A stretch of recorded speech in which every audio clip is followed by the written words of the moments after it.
suddenly disappeared. The next day, another servant disappeared while going to the market for groceries. Then the coachman who had driven the Duke was gone, and the horse returned completely alone. And even the chief secretary disappeared, leaving behind only his clothes. This time the gentleman asked suspiciously if this had really happened again today. True, the young nobleman's tutor vanished on the spot, and all that remained of him was a rag on the ground. The man grabbed his head, not understanding what was going on here. After all, no matter how many investigations were conducted, they never came to any conclusion. Time flowed on as usual in the Illiston mansion. Until one day, the Duke noticed how a small dry tree next to the entrance to the mansion had, unnoticed by anyone, grown over the fence. He immediately asked Linon if he knew the name of this tree, but the servant apologized and admitted that he did not have such knowledge. It might be better to ask the gardener, but the gentleman refused. If he doesn't even know the name of the plant, then it's not particularly important. In any case, this tree looks terrible, so let him tell the gardener to cut it down tomorrow morning. The next day, a servant burst into the master's office screaming, reporting that advisor Linon and the gardener were missing. It happened again, and like everyone else, all that was left was their clothes. What is this? People in the estate were disappearing one after another. The Duke lost all his comrades, and he simply could not contain his grief. Looking out the window, it was hard to lose those who blindly trusted and followed him closely. Suddenly, his throat was constricted by fear from what he saw, and he only let out a quiet, sharp breath. After all, right outside his window, dozens of long branches, dry and hard as crackers, were piled up. Looking at all this horror, he wanted to hide. Was this tree ever this color before, and now it has become so huge? That night, he simply couldn't sleep. So many people died, he wanted to know the real reason. Taking a servant and a lantern with him, he headed into the garden. Suddenly, they both noticed some sharp movement to the side. The man screamed, asking the forest who was hiding there. It is unlikely that he would like the answer. After all, a second later, someone's hand emerged from the crimson roots of the tree. The tree swallows people, not believing his eyes. The man staggered and fell to the ground. After all this, the main gates of the mansion were sealed, but people continued to disappear. But they never managed to get rid of the tree itself. This story began 300 years ago, and it only grew stronger. After some time, leisurely footsteps were heard near the gates of the estate, and she finally found what she was looking for. The coal-haired girl saw a scarlet tree right in front of her, blocking the main gate of the Illiston mansion. It really does exist. It's just amazing. I wonder if she'll be able to get inside. If the tree had been cut down immediately, her appearance would have been much more dramatic. Instead, she decided to start using magic. She put her hand to the cold metal, and her red eyes lit up with flames. Fully focused on her mission, the girl ordered the door to be opened for her. And exactly a second later, the gates opened under a wave of magic. Only dust flew in cubes in different directions. The cursed Illiston mansion, whose gates have been closed for 300 years. The girl couldn't believe it. She really was the one who entered here first. A feeling of self-admiration appeared in her head. She had amazing powers, didn't she? Suddenly, she heard an unfamiliar voice order her to stand still. Apparently, they were worried servants. They did not understand how such a young lady could pass through the main gate. He ordered the maid to urgently inform the owner about this. And then the main news spread throughout the estate. The young lady was able to pass through the main gate. Less than half an hour had passed before they met over a cup of hot tea. The girl did not touch the drink and waited for the dialogue to begin. The servant reported that their workers actually saw her pass by the scarlet tree. They needed to hear what she had to say. Leighton's, or Illiston, otherwise known as the Archduke, was calm. How could they take seriously the words of a child they didn't even know? His elongated heavenly eyes stared piercingly into the soul, studying the guest's behavior. She overcame the mansion's first curse, the scarlet tree that feeds on people, without a single scratch. The idea that a child could do something like that seemed simply unbelievable to him. It was beyond his comprehension. And what does this brunette say? Her name is Simone, but she doesn't have a last name, because she doesn't come from a noble family. Placing the cup of tea on the table, the Archduke repeated once again that she had passed through the sealed gates. In that case, he is interested not only in how, but rather why she came here. The girl immediately and boldly confessed to his lordship that she simply wanted to offer him a deal. The servant became angry. How dare a commoner ask for a deal with his master? The girl suddenly stood up from her seat and was about to leave, since they didn't believe her. However, then she suddenly turned around and, with glowing red eyes, declared that the gentleman was cursed. And she was telling the truth. He didn't have much time left to live. After all, the skinned creature is hanging right now behind his back and grinning madly. It seems like it has been haunting him for a long time and doesn't seem to be going away. The worker kept trying to defend the honor of his master. But what kind of nonsense is she talking about? However, the girl had already asked permission to take her leave and was about to leave. Just at the door, as she was about to grab the handle, the Archduke stopped her, saying that he would like to know more about it. The brunette smirked. She knew it. He was too curious and wouldn't tolerate such a statement. The deal is very simple. She will break absolutely all curses, and in return, she will not ask for much. Let him just allow her to live in this mansion. It's not a difficult condition for him at all. Now the master was surprised in exactly the same way as his servant. In exchange for the removal of the curses, the girl only asked for support until she came of age. And this was the only condition of Simone, a 17-year-old necromancer. Well, in reality, the girl's name was Seo Hyun-jung. She was a 25-year-old office worker. The thing is, one day she woke up in the body of the heroine of the most popular webtoon. I awakened a hidden power when I woke up. The girl is able to see ghosts, but even as a child, other children began to bully her because of the color of her blood-red eyes. They threw piles of stones at her, asking why her parents had abandoned their daughter and run away. The poor girl tried to escape their attacks, and, while running away in desperation, she crashed into someone. It turned out to be the headmistress, a grown woman with a stern look and a tightly slicked back bun. Narrowing her eyes, she ordered Simone to follow her. The lady said just one phrase about someone wanting to meet her. After some time, they met at the appointed place with a man in a black robe. The headmistress introduced her as the one she had already spoken about a lot before, and she happily declared that she was unique. They would not find another like her. Taking a strand of her long hair, she drew the interlocutor's attention to the fact that since ancient times, black hair and red eyes were considered special, something like a deal with the god of death. Well, couldn't this child be useful for research in their society? The girl tensed up when she heard the hoarse, enthusiastic answer. The hooded man thought she was excellent, and their occult community would gladly accept this necromancer. After some time in a secret occult research society, a group of people walked slowly through this place. It is really creepy. Dead people on the ground, holding strange figures and leaves with spells in their hands until the very end.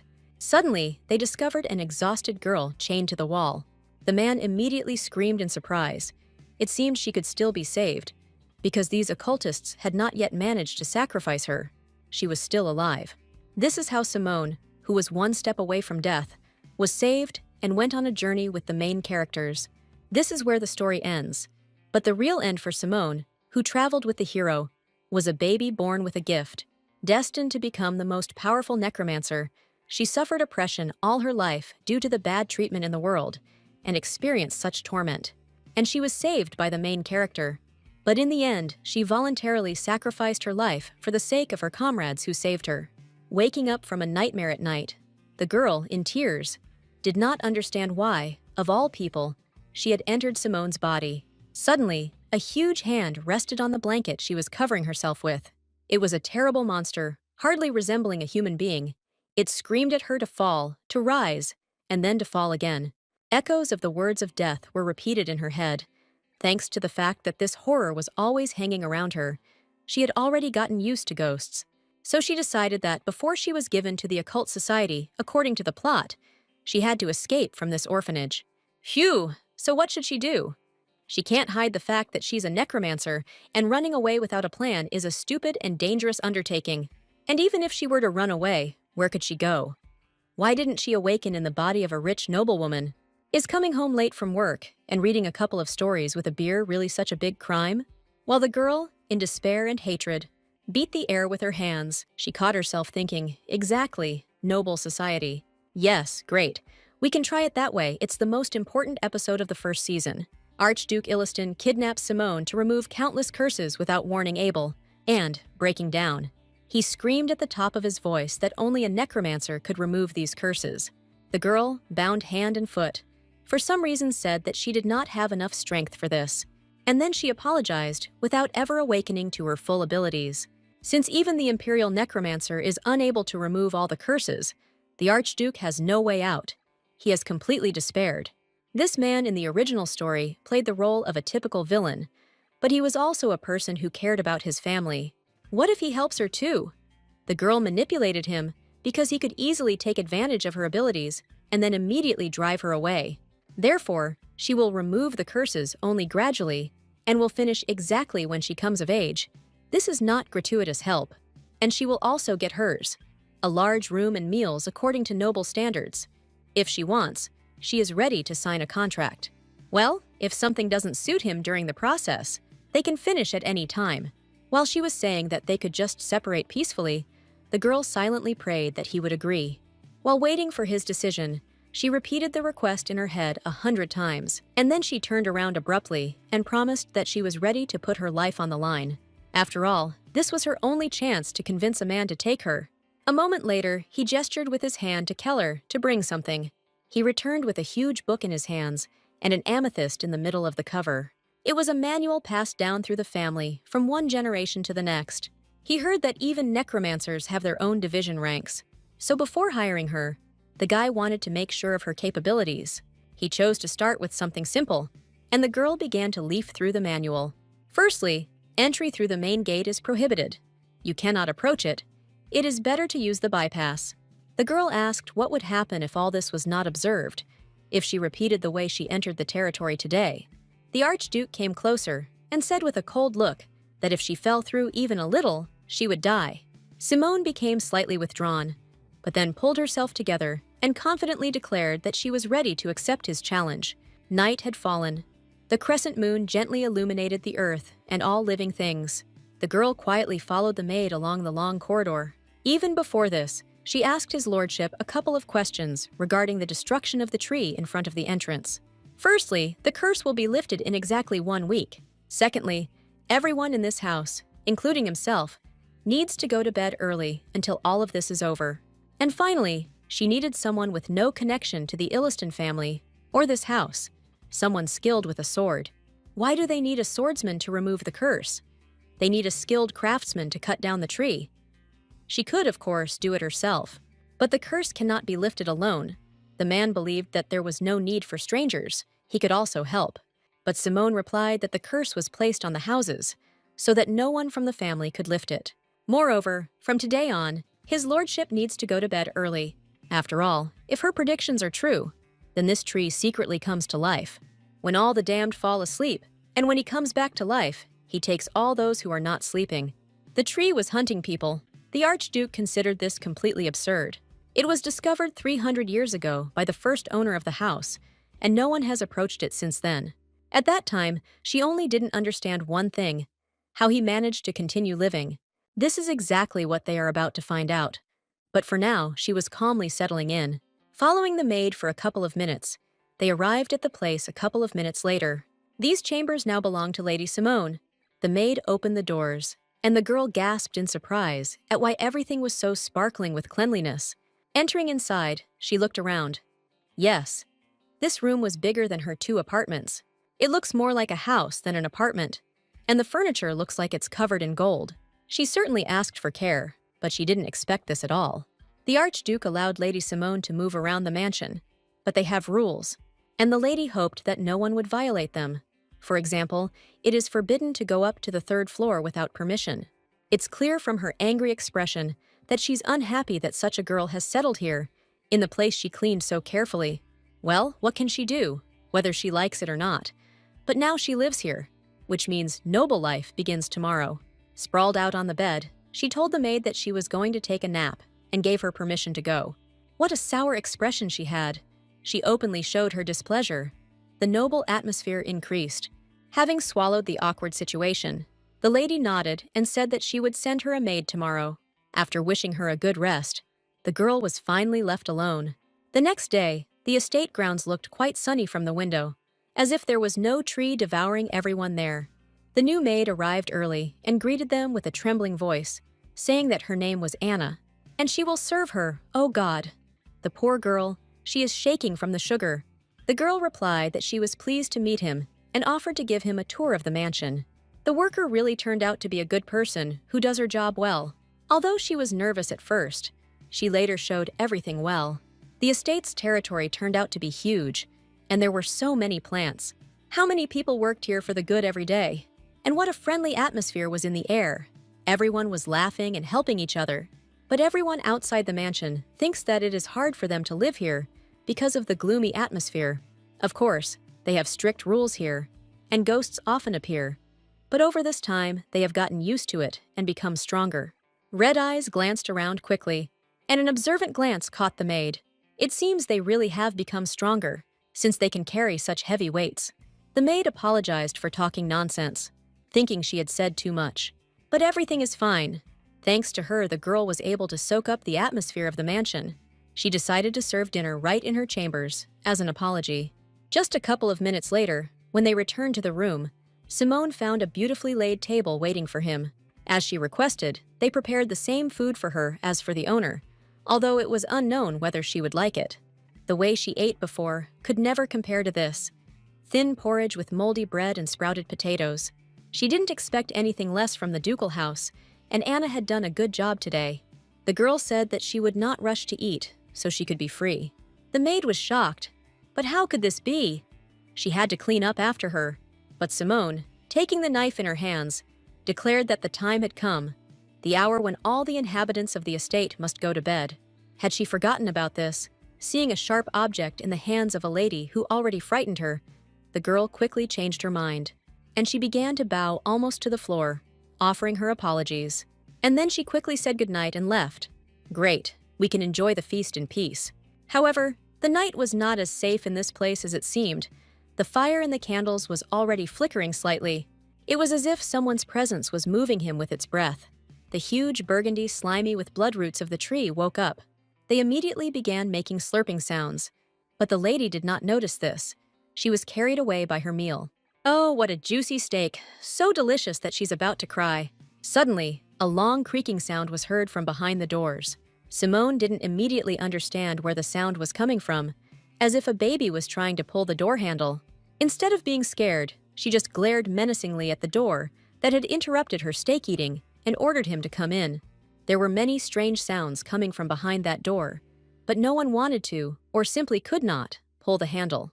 The monster, who had long since transformed into the Archduke, asked in a drawn-out voice to open the door for him, and assured him that it was Illiston. However, the voice begging to be let in did not sound like a man at all. And then the girl realized that the time had come. She walked up to the door as if nothing had happened, and asked in a calm voice what had brought him here at such a late hour. A dark voice was heard from the other side. He needed to tell her something. The monster continued to demand that the door be opened for him and pulled the handle. But the girl remained calm and replied that, unfortunately, she couldn't. And when the monster started twitching even harder, meticulously asking why, she used her magical ability to look through the wall, and she saw two huge eyes there, which came close to the door. The girl jumped back. What a horror! And the handle continued to twitch without stopping. No way! This is not the time to be afraid. We need to think of something right now. After all, when she initially came to this house, she knew that she would become the first prey, so she wouldn't be scared. And she certainly won't be defeated by that monster, who pretends to be an archduke. She understood that the creature would not leave her alone, and she realized that she really wanted to sleep now. That's why she can't open the door for him. Let him come exactly a week later, and she will gladly let him in. Hearing the guarantee of prey, the monster was very surprised. Could it really be true? He hoped that the girl wasn't deceiving him and would really open the door. Simone waited a long time for him to leave. It was already late at night outside, and then she decided to check if the monster had left. She wanted to open the door slightly, when suddenly something abruptly crashed into the wooden handles and began to shake. She just smiled nervously as he frightened her with his roar. It seems that now this monster tree will definitely go away, and we can go to bed peacefully. Early in the morning, unsuspecting birds flew over its branches. The maid shook Simone's blanket anxiously. It was already morning.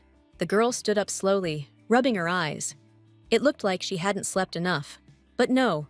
Of course she thought that after the night's incident, she would not be able to sleep, or would be rumpled the next day. However, she slept like a log. This bed was like something out of a fantasy novel. Simply superb. The maid was glad to hear it. The door handle is broken, but what happened last night is nothing special. It was just that a tree was breaking into her chambers, and she promised to let him in a week. Wow, this tree blocked the entrance to the mansion for 300 years. How did she manage to do it? The maid was already starting to worry. She thought her mistress was an ordinary good girl, but in fact, she possesses the power of death. Is she really a necromancer? Until his lordship calls her to him, she has the right to do whatever she wants. The girl was worried again, and shaking with fear, she said that the food would be served exactly the same as yesterday. While she's having dinner, the maid promises to ask everyone about their sleep patterns that night. Simone suddenly stopped this sweet girl, who again thought that something was required of her, but the lady decided to just thank her from the heart. Even if it was her job, she really was a good person. Rays of warmth from the sun slowly filtered into the room through the curtains. There was a calendar on the desk with days marked with crosses. The Archduke was informed that 3 days had already passed, and Simone was still sitting in his chambers. As Anna says, she never skips meals. Apart from this, she didn't ask for anything and never left the room. Having coughed, the servant turned to the master, asking for forgiveness in advance. This is not impudence, but does this child have the strength to break such a curse? He was worried that the stranger could only cause him unnecessary problems, and he still didn't trust her. In the future, they will understand if her words are true, and what if it is too late. The man just stood up from the table, asking not to worry about it. After all, it didn't matter to him at all what the result was. He was ready to wait a little longer. It is clear that in this case, it would be better to increase surveillance of her even more, just in case. Time passed, and the 6th day arrived.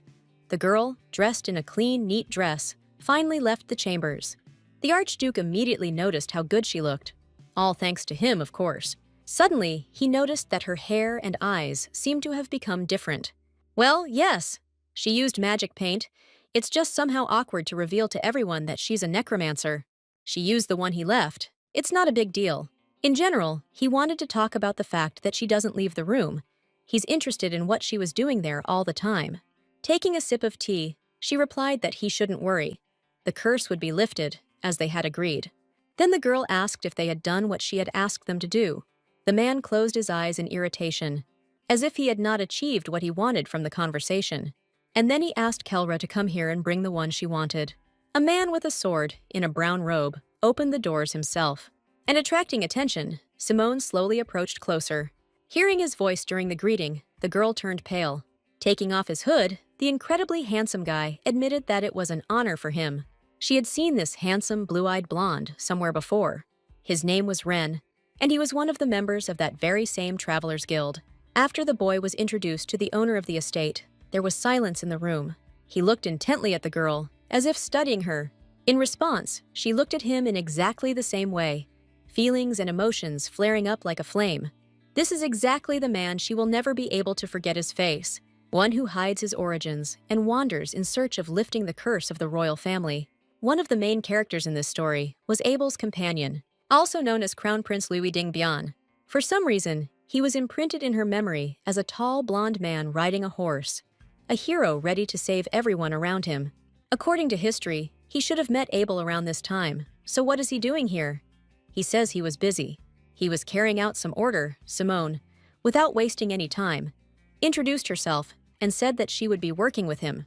The Archduke said that he would learn the details of the cooperation from the girl, but that he should not rush. The first thing he should do is go and talk to Kelram. He will take him and show him his new room. Closing the doors behind them, they left behind a mysterious trail. Meanwhile, information about the sleep patterns of the mansion's residents had already been collected for Simone, and she could familiarize herself with it. Taking the sheet of document in her hands, the girl began to read. Köhler and the Archduke were the last to go to bed. Well, the rest go to bed early, as it should be. Suddenly, the man opposite interrupted her from reading and asked if she really would get rid of the tree by tomorrow morning. Of course, yes, everything is almost ready, she finished. Once the swordsman has done his work, the tree will be gone by tomorrow morning. But he was still interested in what if it didn't work out. Well, of course, such an outcome is also possible. In that case, both she and the swordsman will be trapped. And then they will be eaten by this tree, and the deaths in the mansion will continue. It seems the Archduke was not very pleased with this version. But what surprised him most was that such a young girl spoke so simply about death. He waved it off and changed his mind about continuing the conversation on such topics. It doesn't matter, she can be free. Time passed faster, and now the sky was becoming colorfully painted, which reminded us of the imminent arrival of night. After a strange conversation with the owner of the estate, the girl returned to the room. However, even there she was unable to be alone with her thoughts. This guy was waiting for her, lounging on a chair. He thought she would be late, so he didn't wait and settled in beforehand, hoping that she wouldn't be offended. But no, she was terribly angry. He just continued to joke, judging by the importance of the employer. He should stand up and bow with respect. Now she seems to have remembered. This is exactly Louise's true character. Okay, let her sit down already. Before she explains the plan, we need to clarify something. The girl's expression changed, and she sternly asked Ren if he understood anything. For example, how dangerous all this could be, and why he agreed to the job anyway. Well, of course, he wouldn't have entered the cursed mansion without special preparation, and he wouldn't have come if he hadn't found out everything. God, he's a lot more boring than the original, but he makes up for it with his excellent skills. The only thing that worries her is that their meeting happened much earlier than in the original. Well, let them. As soon as they finish with the curse, they will disperse, and everything will be fine again. Then now she can start telling him what to do. In case a tree eats her tonight, he will need to cut it as quickly as possible, using all his strength. Having cleared her head, she remarked, "Let him agree. It's not that difficult." The guy's blue eyes seemed about to fall out of his eyes in surprise. He couldn't believe it. He jumped up from his seat, wondering if she would really just let the tree eat her. And then he will need to cut it down and defeat it himself. She agreed with even greater joy. How good. And he grasps it well. That is, she is ready to say goodbye to her life in order to remove the curse. No? Did she talk about that? Let him listen more carefully and just do what he asks. She heard that he had the most honed skills, right? Cutting down a tree shouldn't be a difficult task for him. It's not that difficult. But there is one problem. She may not realize it if she doesn't own a sword. However, if he cuts the tree with all his strength, the one who was swallowed will also be cut into pieces. So there might be the slightest chance that she might get hurt. In that case, he doesn't even intend to take on this matter. Damn, she's in trouble. If they don't come to an agreement now, this could become a huge problem. It's already getting dark. Of course, the noble crown prince is not ready to tolerate the suffering of his own people. But she is threatened with death, not only because of the tree, but also because of the occult society, the Archduke, and their company of heroes. The boy sat there and simply couldn't understand what Illiston was thinking when he gave such a weak girl the task of breaking the curse alone. Everything that was happening was not at all in her plans, either the way she wanted it or not at all. Or maybe, as rumors say, he just wants to make a sacrifice to black magic. If so, then it's terrible. The guy decided to join her because he couldn't leave the client alone. But if something went wrong, he would stop. Great, they managed to convince him. Then they will make sure that he knows that she values her life. And he believes that the girl, in turn, carefully prepared for all of this. Getting up from the table, he thought about what to tell her. And I decided to just wish you good luck and see you soon at sunset. After all, it is at this moment that the ill-fated tree will emerge from its hibernation. The night raven, sitting on a tree branch, uttered its last ominous croak, and then he quickly flew away, losing short black feathers in the air. Lady Simone had been warned in advance and was quietly reading a book when Sir Ren arrived. Having thanked Anna, she sent her to bed, and they needed to close the door from the inside. The guy was already dressed in everything necessary for the fight. Slamming the door, he locked it and said, "This is the night they have been waiting for." And now, turning to the lady, he waited for clear instructions. She continued reading the book just as calmly, turning pages after pages. "Let it just wait here, it will come soon." Taking off his hood, he came closer and began asking what kind of tree it was. Sitting down opposite, the guy did not understand how the tree could move at all and pose a threat. It looked more like a stupid joke. If he doesn't understand, then let him just wait, because all he needs to do is do the work of a swordsman. Also, from now on it is better to speak in a whisper.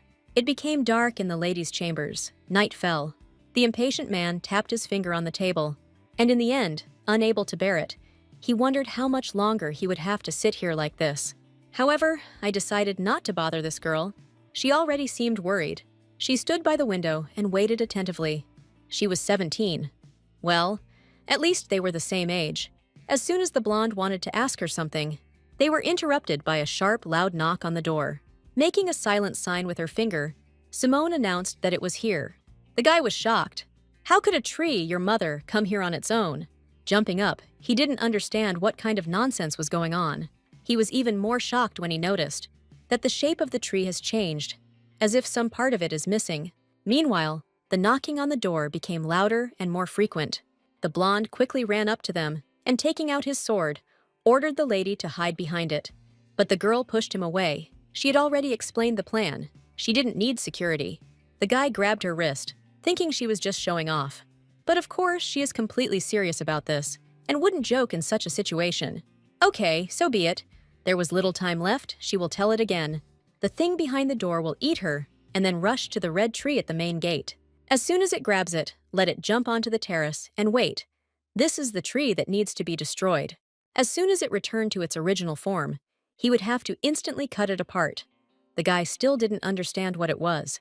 What kind of creature is this, and how will it turn into a tree? But there was little time. They were caught.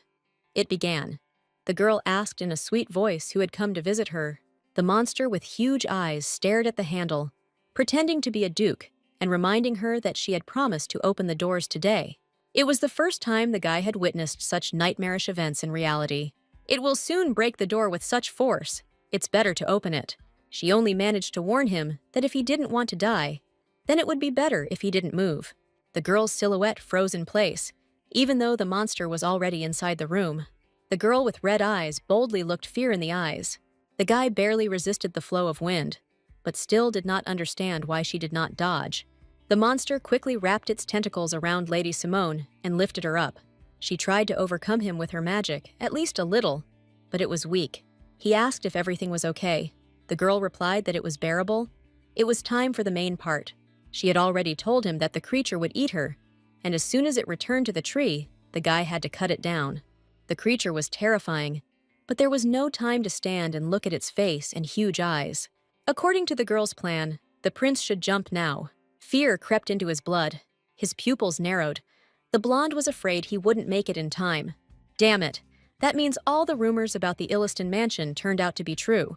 So now is the time to play tag with the monster. Risking his life, he hadn't had such a task for a long time. His eyes quickly found the nearest window, and he jumped from the second floor of the estate straight into the backyard.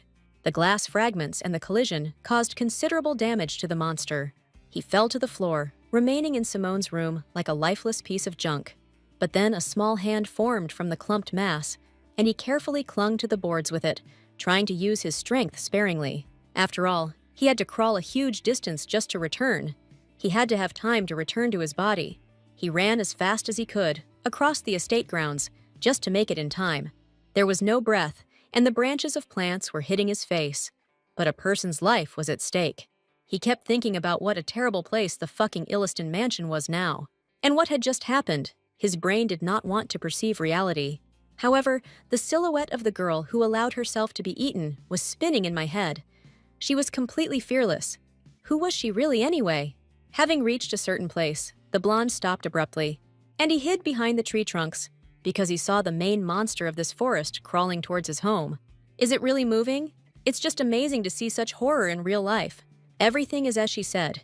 He wants to return to his original form, and will do everything possible to achieve this. Enormous in size, eyes red with blood, hurried to their destination, and the creature finally reached that very hole, its home. The boy watched attentively, standing to the side, as the huge creature clings to its handle to climb higher. He hadn't yet sensed from afar how terribly the tree smelled of rot. Could it be that Simone is inside it now? That's why it's shaking so much? He didn't even want to think about the fact that she might die. Suddenly, the blonde noticed even more movement inside the monster, and then even a kind of glow from within. It was like a curse aura. This ominous, suffocating energy made it hard to breathe. His throat was constricted by magic and a terrible stench. He couldn't stay here any longer. However, it was too early to be afraid. He had promised her to follow the plan, standing right in front of a huge tree, the trunk of which had grown larger due to the number of people in it. The boy gathered his courage.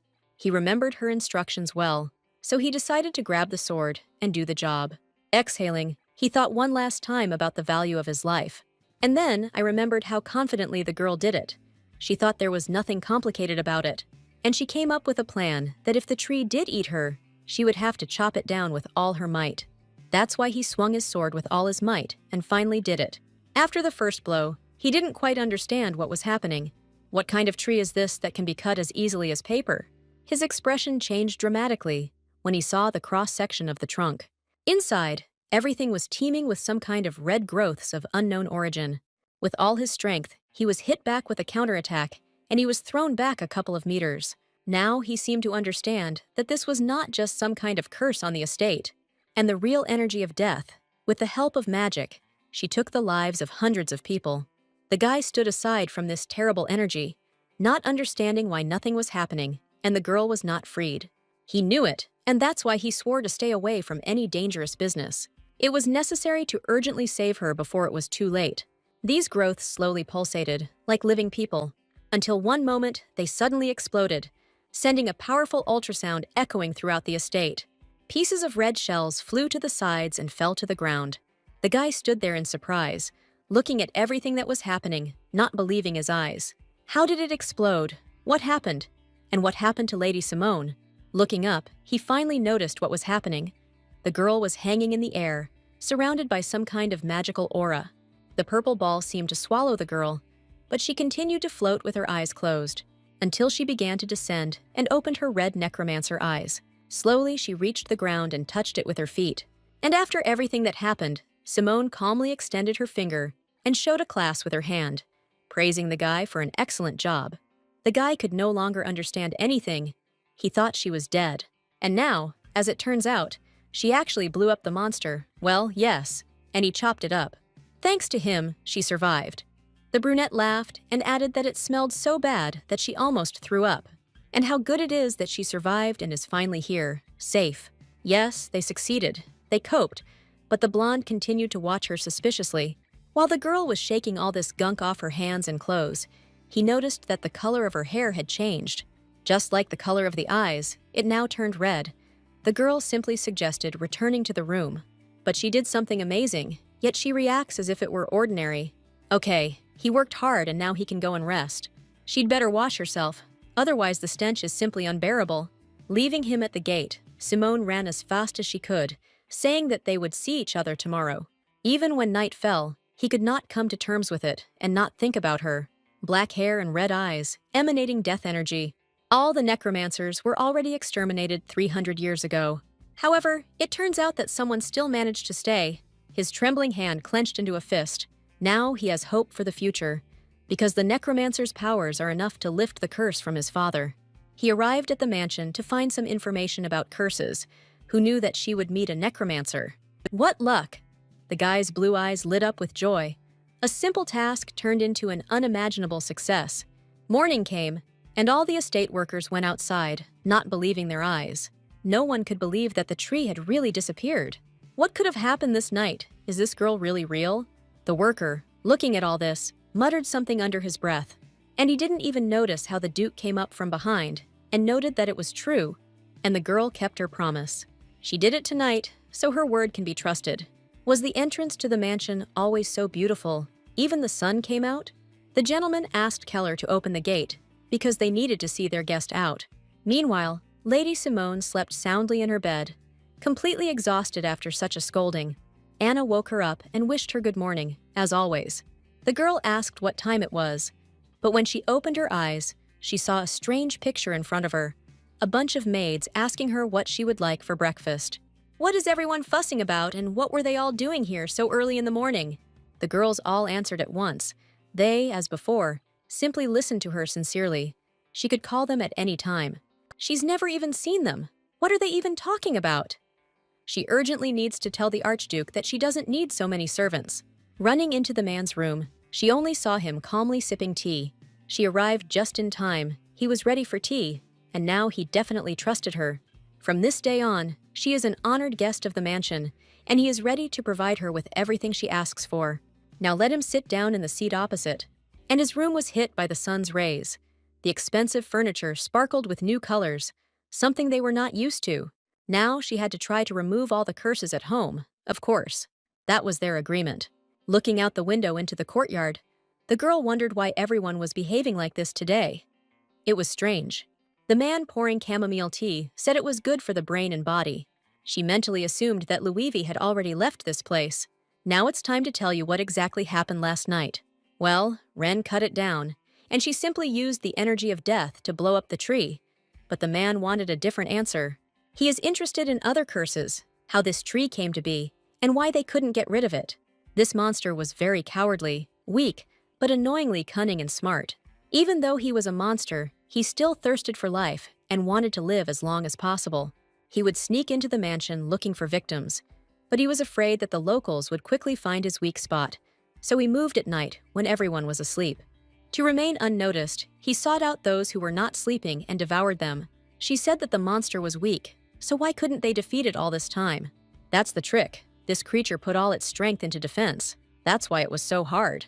So that an ordinary person cannot harm him in any way, but he weakens the moment he gives his power to someone else. At the moment when it absorbs people, so she tracked everything and asked Ren to cut down the tree.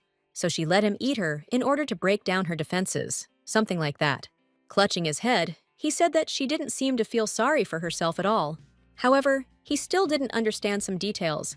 How she understood all this. How did she find out about his origins? Even their family didn't know.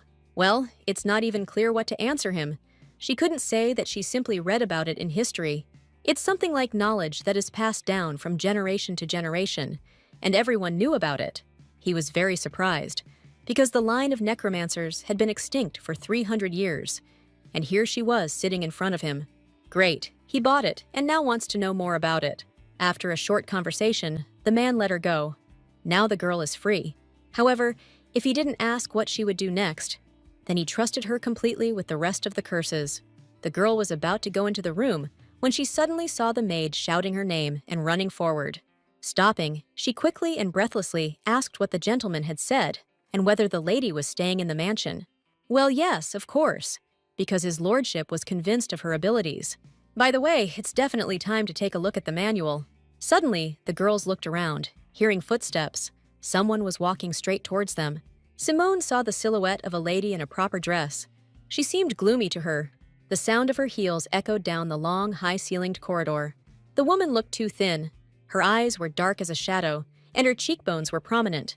The first thing Simone noticed was the horrific smell of blood and corpses, so bad that she wanted to cover her mouth with her hand. But the maid noticed in time that this was the Archduchess, and she needed to quickly bow her head. That's it. That's right. The Illiston family, I think their name was on the board. There was a lot written in that book. But Rule 100 said not to enter the Duchess's chambers. Do not knock or pass by her chambers. That was how categorical everything was. Besides the fact that no one knew what was happening behind the doors of these chambers, all the maids have long known that for the Archduchess, every meal is usually served for two. The story began exactly a year ago in the same estate. A new maid named Ri appeared at the mansion and was immediately given a tour, and they showed him where the office was, where the gentleman spent most of his time, and advised him to behave quietly nearby. The manager wanted her to whisper as she passed by, so that the girl would know that this place was cursed, so much so that no one can survive here. But in reality, the atmosphere turned out to be much more pleasant than she expected. So what that means is, if she locks herself in and follows the rules, everything will be fine. They walked along the corridors for a long time, until the man ordered them to stop. And then he explained that the door in front of them led to the Archduchess's chambers. He asked her if she had remembered everything from the manual, and she nodded obediently. I especially remember rule number 100. Do not enter the Duchess's chambers. Just looking at those doors made her feel creepy. Should the chambers look so neglected? The man continued to talk about how her cleaning area ended exactly where they were standing, and it would be better for her never to be interested in her ladyship's chambers, and let her not pass by them at all. And also, she only needed to do what he told her. The girl agreed once again. Rie slowly began to settle into the mansion, following all the rules and getting along well with the other employees. She became especially good friends with the maids. They often told each other where they were going and why. However, despite cleaning the rooms and washing the floors, there was still one thing she found difficult to cope with. Every time she passed the Archduchess's chambers, she wondered if anyone lived there at all. Leaving the bucket with the rag aside, She walked closer to the door. Her trembling hand almost touched the handle. Suddenly, the girl pulled herself together. No, she shouldn't be so curious. She needed to get back to cleaning. Suddenly, someone wheezed behind her. The person in the room seemed to sense her presence. The girl turned around. She definitely wasn't imagining it. A voice came from behind the door. And it happened again. The voice telling her not to forget something. The words were repeated 100 more times before the doors opened and blood appeared through the crack. The girl took a step back. She had never seen so much blood before. She wondered whose it was, but she remembered that no one was allowed to enter the Archduchess's chambers. However, the kind soul assumed that her grace might have become ill and therefore politely inquired about her well-being. A terrible likeness of the Archduchess looked at her from the doorway. A very thin woman with sunken cheekbones croaked that she needed to think.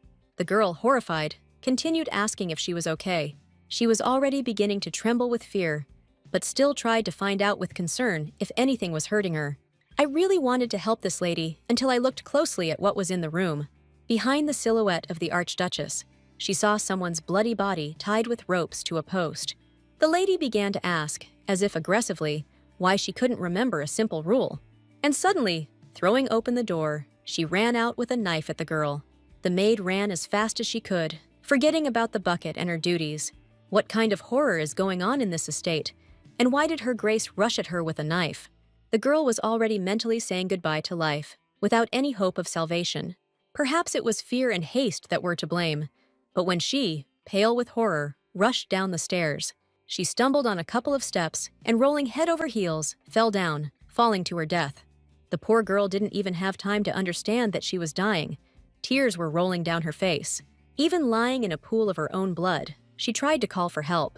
However, the woman remained standing in place. And then she shouted at her that it was her own fault. There was no point in showing curiosity. This is the story behind this rule. The girl slammed the book shut, so apparently abruptly, that even the maid Anna was afraid that something had happened to Lady Simone. The curse from the last page of the manual was the main reason why Simone was kidnapped in the original. Upon first reading, it seems that the curse is connected to the Duchess, but in reality, it was placed on their son, Jace, who was forgotten by this world. The very curse that the original Simone never managed to break. Exactly. High healing skills are needed to solve this problem. And she, as a necromancer, possessed only destructive power. Now in the Empire of Ruan, there is neither a saint nor a holy one. But it looks like she will have to find such a person. There is no other choice. The maid had no idea what she was saying or where she was going. The girl replied that she urgently needed to speak with the Archduke. The maid asked if she could help in any way, and then she was asked to find a magic hair dye. The color is not important. The main thing is that it lasts longer. Why don't they go after her together? Then Simone could choose the right color. Stopping at the door, the girl was very surprised how to understand together. Although if you think about it, when was the last time she went shopping at all? Okay, so be it. The maid immediately rushed to prepare everything for their expedition, and they agreed to meet in the chambers. Simone looked at the girl for a long time, as if thinking about something. She just quickly ran to get ready. It seemed like she was genuinely helping her, and not because it was her responsibility. The last thing she saw of Anna was the white bow on her waist from her maid's apron. Then the girl disappeared around the corner. Sitting right in front of the Archduke, the girl demanded that he get the precious stone for her. He noticed that she looked better and better every day, and all thanks to him. I wonder if she's decided which curse she'll break next. Yes, that's why she's asking for this precious stone. And judging by how prettier she has become, the girl seems to have completely settled in. Not only does she know what she needs to do to achieve this, but she has chosen the curse itself. Known as the Saint's Wish, this stone will allow her to remove the next curse. Upon hearing the name of the jewel, the Archduke's face changed. But does this stone even exist in this world? A magical stone from a story about the awakening of hidden power after a girl woke up. It is said that 300 years ago, a mysterious stranger gave her a holy red stone, which caused her to succumb to base desires. That is why the stone later received such a name. In an empire where there is not a single saint, only it possesses divine power. In the original story, it was never used on Jace, but if she tries to combine her power and the stone's power, she might be able to help him. The only problem was that even in the original story, the location of the stone was not revealed. It was said that he was found on the seashore by an old woman from a coastal village, but he thought it was a simple legend. But even if it does exist, it will be hard to find, because they don't know anything about it. The girl agreed, slowly sipping tea. She understands everything perfectly. And then she added that the god of death told her that the stone lay deep in the sea. The men were speechless as to how the god of death had told her this. The girl held back her laughter. Well, yes, the god of death. Why do they have such faces? She just repeated what was written in the story. In any case, the exact location is still unknown to her. The servant inquired as to what curse the search for the stone from the legends had been started for, the last one in the manual. A curse placed on the Archduchess and the eldest son of the Illiston family, Jace Carl Illiston. Hearing this statement, the man almost dropped his cup of tea from his hands in surprise. He had absolutely no idea what she was talking about, or was pretending not to. Therefore, the girl repeated once again that she came here with only one purpose, to remove curses. Save the estate, so he doesn't have to hide anything from her. The advisor standing nearby called out to Lady Simone. He could not listen to this any longer. After all, the gentleman has no children, and he will not tolerate such disrespect, at least in his presence. But the man stopped Kelra, noting that the girl was their salvation and that they needed to treat her with respect. And with a suspiciously nervous look, he suddenly asked sharply to leave them alone. The servant looked at his master in surprise, but decided not to argue with his order.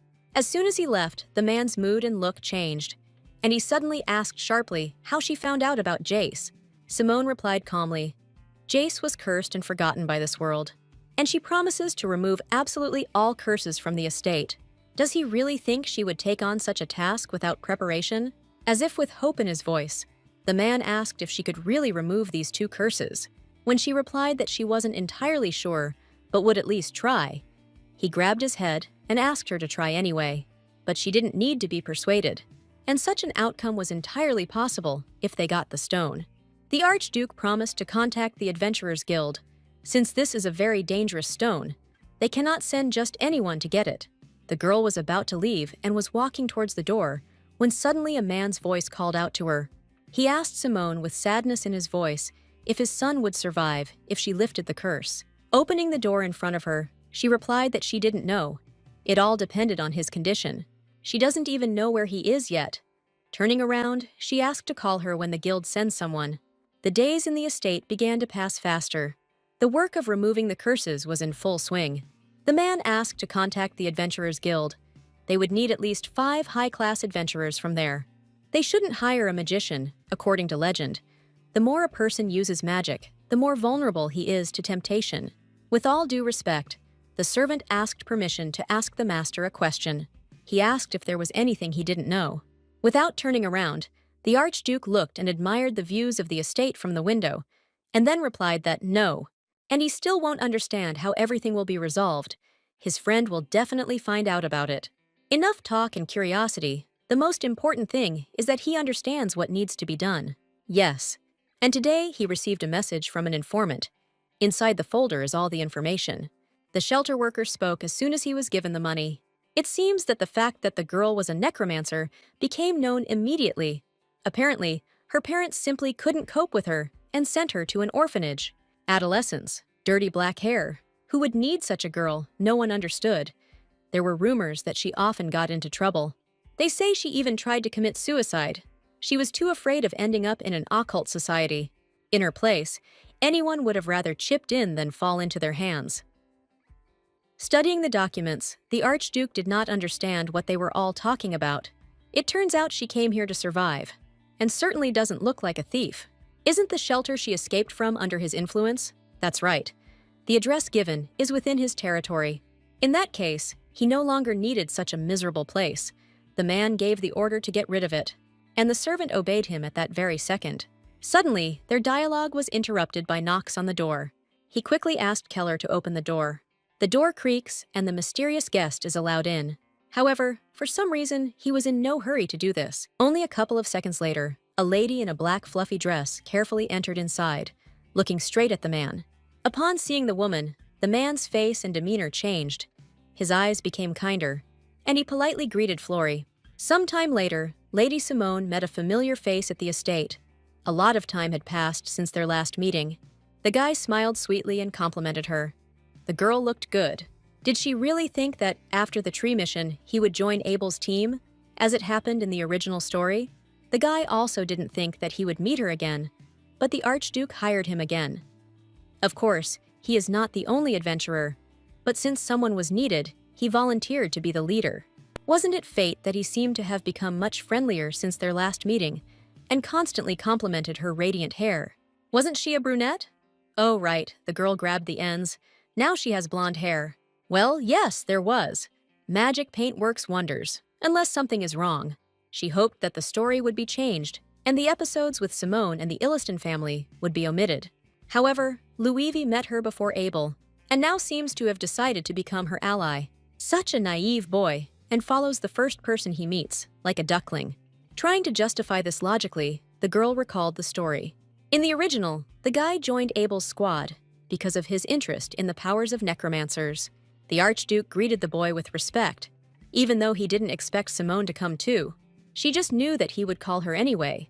So when they met Ren in the corridor, they decided to go together. Exhaling tiredly, the girl plopped down in her seat. They wouldn't mind if she told them details about the upcoming work. This time, Ren was required to find a precious stone. It didn't sound difficult. He had carried out such orders before. But this time, it would be unusual. After all, what they are looking for is not a simple piece of jewelry, and is called the Saint's Wish. But isn't this stone a simple myth? Does he even exist? Ignoring the question, she began to talk about a quiet village on the seashore. And they say that the Saint's Wish was thrown from there into the sea, but she did not know where it was. All she knows is that this is a village where abandoned old people go to live. So when he meets someone there, let him ask if they have seen a red decoration in the sea. The shocked blonde sat silently, staring at the girl. If they hadn't seen anything like it, he would have to search the entire sea, and if he didn't find it there, he would have to look further. Even the Archduke himself suddenly rose from his chair, and looking expressively at the guy, with hope in his eyes, he asked if he could find this stone. Well, first we need to find the village itself. After all, this information is not enough, and he needs much more details. However, the search for the legendary stone is worth searching the sea. The sunny weather and light breeze improved the mood as much as possible. The guy suddenly asked Simone, since she knows a lot about this stone, whether there is a risk that he will be enchanted by the stone. But she only calmly replied that he shouldn't worry about it now. He's not so dependent on magic that he'll succumb to temptation. Ren seemed to have received an answer to his question, but his face still looked concentrated. He stopped Lady Simone in the middle of the road and asked her directly, wouldn't she like to join him and go after the stone together? The girl looked worried, as if she hadn't understood what he was talking about at first. But why her and not someone else? The guy already guessed where the village might be. Well, she knew a lot about the stone, so she would probably feel its energy faster than them. With a smirk on her face, the girl refused. Why should she bother so much if the Archduke had hired adventurers? If he thought that an adventurer was not enough to help, the girl could ask to hire a magician. Laughing, Ren repeated, he doesn't need a magician, he needs her. It seems like a blush appeared on his cheeks. Phew, what nonsense! The girl turned sharply and walked away, reminding him that it seemed like it was time for him to go. The guy asked where she was going, but the girl rudely sent him to get to work, and she had her own plans. She's already said everything, so why does he keep asking if he can join her? The irritated girl at the door turned around sharply and asked why he was so intrusive. Why is he trying to act like he's her servant? Although, wait a minute, that's a good idea. Thinking about this guy again, she invited him to be with her. He smiled and blushed again, of course, because he was interested in Lady Simone. Well, and the power that she possesses too. The girl stepped closer, and she said that if he really wanted this, then she would allow him to be with her. There is only one condition: he will be nearby as an employee. The blue-eyed boy's pupils narrowed. He was caught off guard. The employee apparently didn't expect to hear this at all.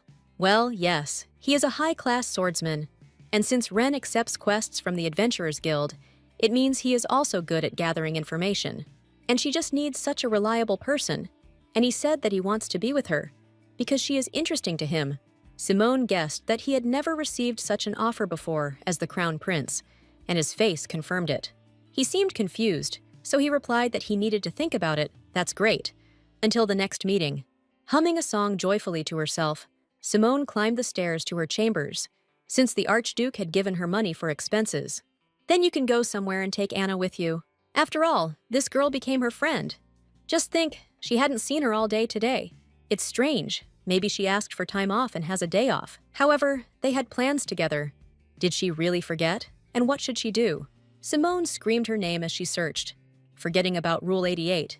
You can't search for a missing servant. The girl decided to just go to bed and figure it out in the morning. However, she woke up in a warm bed too early, from the noise of the maids around her, who immediately began asking how she slept that night.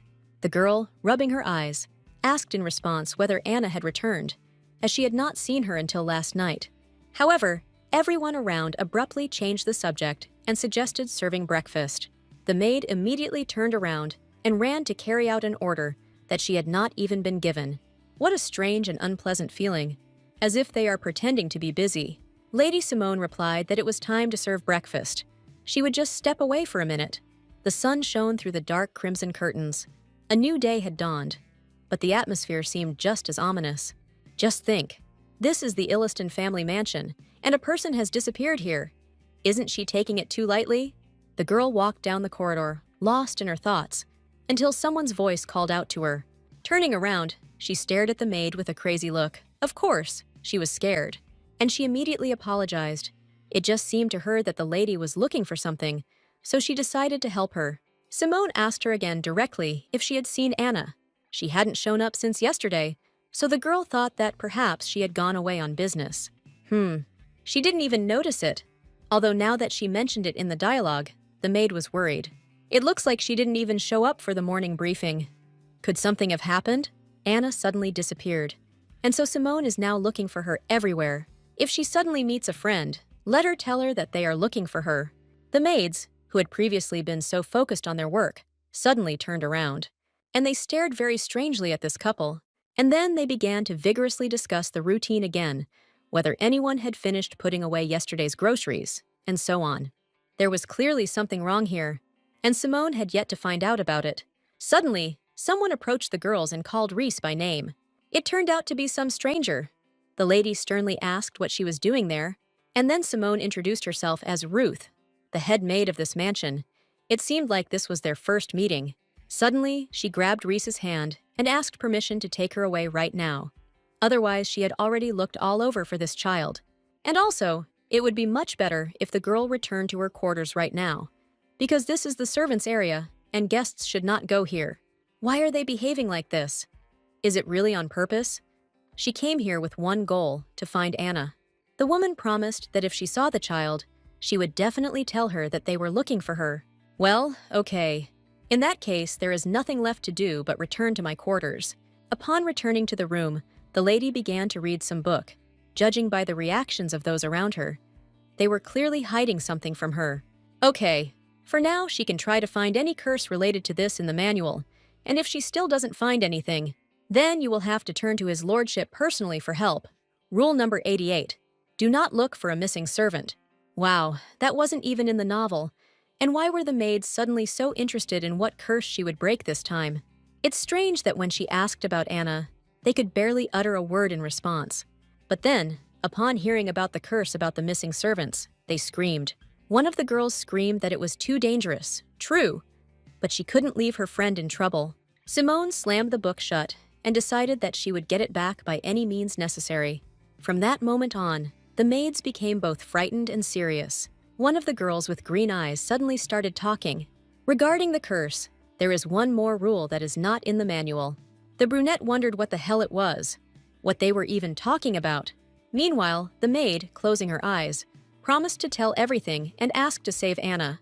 Of course, Simone agreed to listen to them. That same girl came closer and began to speak barely audibly. At the moment when the sun sets and the moon rises, if she ever, while passing by in the underground corridor, hears the voice of the missing person, then let him not answer him under any circumstances and immediately go to another floor. The servant who disappeared will soon return to work as if nothing had happened, but even if he speaks, he must not be looked at. And even more so, answer until he disappears completely. Simone was shocked. Was it really possible that the missing servant would return after all? Wait a minute, but why isn't this written in the manual then? It's just that the nobles cannot know absolutely everything that happens among the servants. Bowing, the girl continued speaking. She knew that it was shameless of her to ask a lady for such things, but she was simply begging to save their friend. Simone already understood what she meant, so she allowed them to go. The night of reading the book came quickly. Just think, such a rule actually circulated among the servants. Now she finally understood why everyone was acting so suspiciously. The headmaid was probably worried that Reese would blurt out something unnecessary. She had planned a rest before lifting the curse of Jace and Archduchess Florrie. But no, that wasn't possible. Anna, after all, was much more concerned about how one could think about rest. The girl immediately ran out of the room, and when she met the annoying boy, she honestly replied that she was going to remove the curse. Pulling on her robe, she crept along the gloomy corridor, remembering the words of the maid, at the moment when the sun sets and the moon rises. If she hears the voice of the missing person while walking through the underground corridor, she must not answer under any circumstances. Let him go straight to the next floor. Looking down, the girl realized she should have taken a lamp with her. Suddenly, some sound caught her attention. These were someone's steps from below, if you think about who it could have been. Another maid who might fall into this insidious trap. The little naive child who came to this estate to work, honestly, has already fallen for the trick. This time, the sweet voice of the curse lured Reese to the bottom with an unknown force. Without thinking about the consequences for a second, Simone rushed after her. And fortunately, she managed to grab the hand of the girl who was blindly walking to her death. She immediately asked where the maid was going at such a late hour. Seeing that she was not responding and not even turning around, the girl began to scream louder. What happened? Why can't she just come to her senses? Suddenly, the girl turned around in tears. Her face was full of horror, and she said that her body simply did not obey. This can't be true. Could she have already fallen under the influence of the curse because they talked about Anna's disappearance? The girl asked for help, but Simone did not understand what to do, because something with great force was pulling them down. At this rate, she too might get sucked in, wondering what the hell was going on, and why that door looked like a black hole. An alluring, huge hole, begging for a quick surrender. Suddenly, they both heard Anna's voice coming from right there. Enchanted, Reese gave in and started spouting complete nonsense, as if she was wrong, and asking her friend for help. Both girls were now shoeless, lying on the floor, fighting for Reese's life as best they could. The girl was shaking and gasping for breath, and her face was wet with tears. Suddenly, she felt a warm, gentle touch on her face. It was supposedly the angelic silhouette of Sister Anna. But in real life, a terrible monster turned out to be in her place. But no, in an instant, huge and long red tentacles threads appeared from the hole. Ignoring her inner fear, Simone rushed to the girl's aid and asked Anna to let them go. Grasping these long, thin threads, the girl herself was worried about getting entangled in this horror. Pulling it towards herself, she realized that this material was an endless illusion. The creature that had previously called itself Anna was already holding the silhouette of a fragile girl in its tentacles. The terrible monster made of incomprehensible fibers beckoned to itself more and more. However, Simone was not going to give up so easily, where she decided to take her friend. Reese needed to hold out a little longer. The necromancer was already starting to use magic. Just one powerful flash of magic and a wave of the hand. The monster's face began to corrode. It seems to be working a little more. A couple of seconds later, the maid flew a couple of meters to the side, and then she fell to the ground. Her friend rushed towards her. Having raised the maid to her feet, she immediately asked if everything was okay with her. The girl whimpered quietly in her arms, thanking her savior. However, the curse has not yet been lifted, and to remove it, one must know the true nature, so it is likely not gone yet. And what's more important, can the girl even explain what happened to her here? The maid, her hands shaking, clutched her head and began to tell her story. She was walking down the stairs and suddenly heard Anna's voice. And then it was as if she was bewitched, and her memories were cut off. When she came to, she was already lying here on the floor. Simone stood up and asked Reese to return to the room alone. No, not that. The girl immediately understood what she was up to. Not that. She's not going to go there. No way, it's so dangerous. The girl pounced on her with hugs. The grip was strong. She simply begged her to return to the chambers together. But no, she was right here and stayed to do something dangerous. But if she is too scared alone, she can take her back. The girl replied that she would go herself and wished Simone good luck and that he be careful. Great, so it's time to go. Having entered through the portal, she seemed to have already walked a long distance, and there was no one around. The area around was too gloomy, concrete floor and walls. However, my feelings told me that this illusion could not be trusted. Suddenly, the girl heard a light knocking sound. Turning around, she saw nothing but a metal fence, and there were some strange little details. It was impossible to make out and understand anything. Everything is clear. It looks like the curse will not manifest itself anymore today. It's probably time to go back.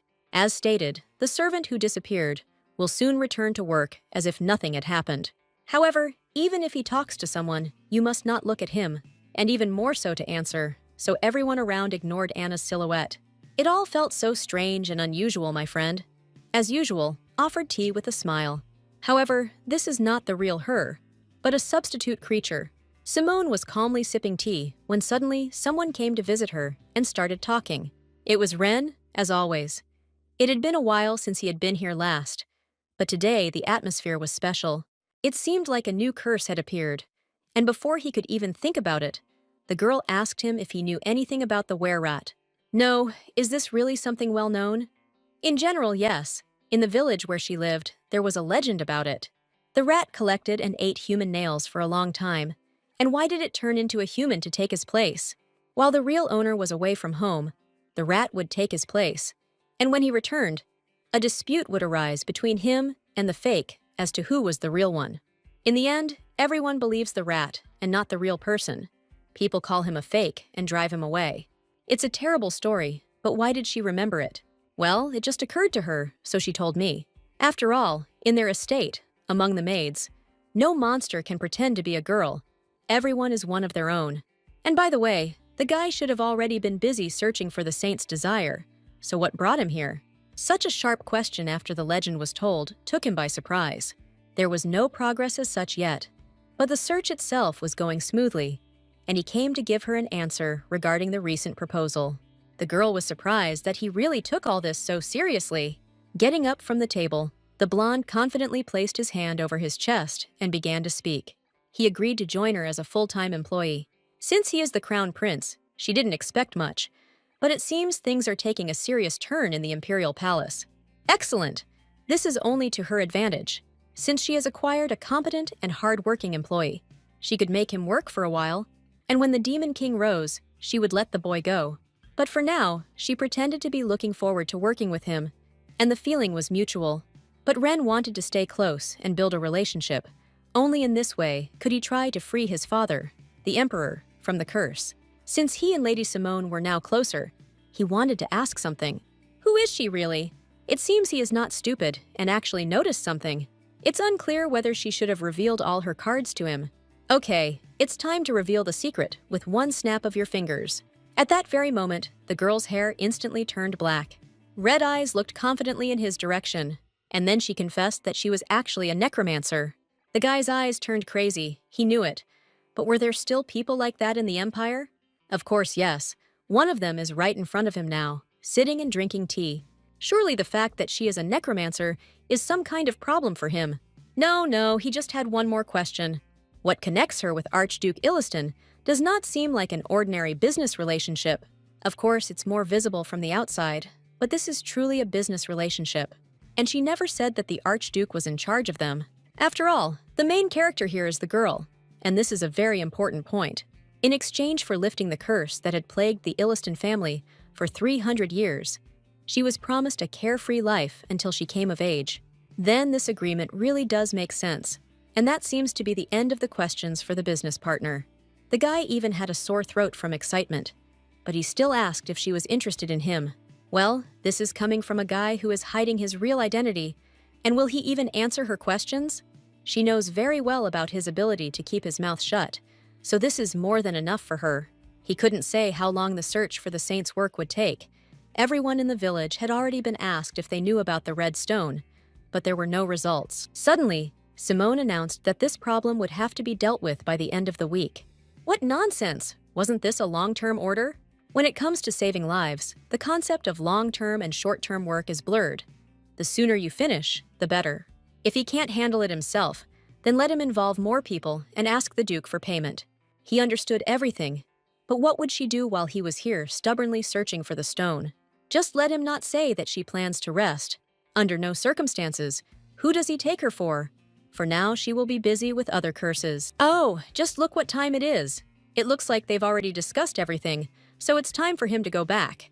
They will see each other as soon as he is ready to bring the precious stone. The girl stood by the window and watched him go, until she heard a voice behind her. Anna asked why Mr. Wren had come. Even if it was at the lady's request, the maid felt somehow awkward that he was in the mansion so often. That's right. If the double starts talking, you can't look at him, and certainly not answer for anything. However, if she wants to lift the curse, she needs to meet her face to face. So the girl turned around abruptly and asked who she was, taking the maid by surprise. At first, she got nervous and pretended not to understand what she was talking about, and then her face began to take on a terrible appearance, and she realized that she was being seen. So why did Simone then pretend that she was not there? If he had more time last time, he would have been able to absorb her completely. He just needed a little more time. Anna turned into a terrible monster, her face replaced by teeth and those same tentacles that immediately grabbed the girl. Simone was taken aback and didn't immediately understand what was happening, and her hand was already bitten in the mouth of this beast. The workers came running at her screams, but they didn't understand what was happening. It was a maid and some guy, and they screamed at what they saw. Could it be that this strange creature with tentacles and a monster's mouth is really the old Anna? Simone could barely hold back her tears. What nonsense was going on? Let him let her go right now. The girl pressed her hand against the monster's head, and with her free hand, which did not feel hellish pain, she used the most powerful magic. Drops of blood fell onto the floor, forming a puddle. The monster's face began to melt, just like that time. The likeness of Anna grabbed him in horror and began to say that it was time to run. The rat's clawed paws were already unfolding to escape. The warrior and the maid watched the beast in fear. No one dared to approach. Only Simone, even with her wounded arm, realized that the monster was trying to escape. We need to grab this huge rat and not let it get away. The girl ran with all her might after the fast monster. All the estate workers who saw this horror screamed. Nobody understood what kind of monster it was, in the form of a rat and a man at the same time. Then the maid saw Lady Simone herself. She screamed that this was not Anna, but only her likeness. The girl was about to use magic to destroy this beast. Her focused red eyes and the purple aura of magic around her were frightening. But accumulating energy while running isn't as easy as she thought. So that's why mages in games don't move while casting spells. If she knew that this would happen, she would have started training earlier. Maybe she should make herself a talisman or something like that. Something that will contain dark energy, like in all those movies when they attach it to a ghost. Tired from the chase, the girl, out of breath, admitted that she could no longer run. And she began to pull off her shoes. She needed to forget about the curse and first catch her. How far can she run if you throw a shoe at her?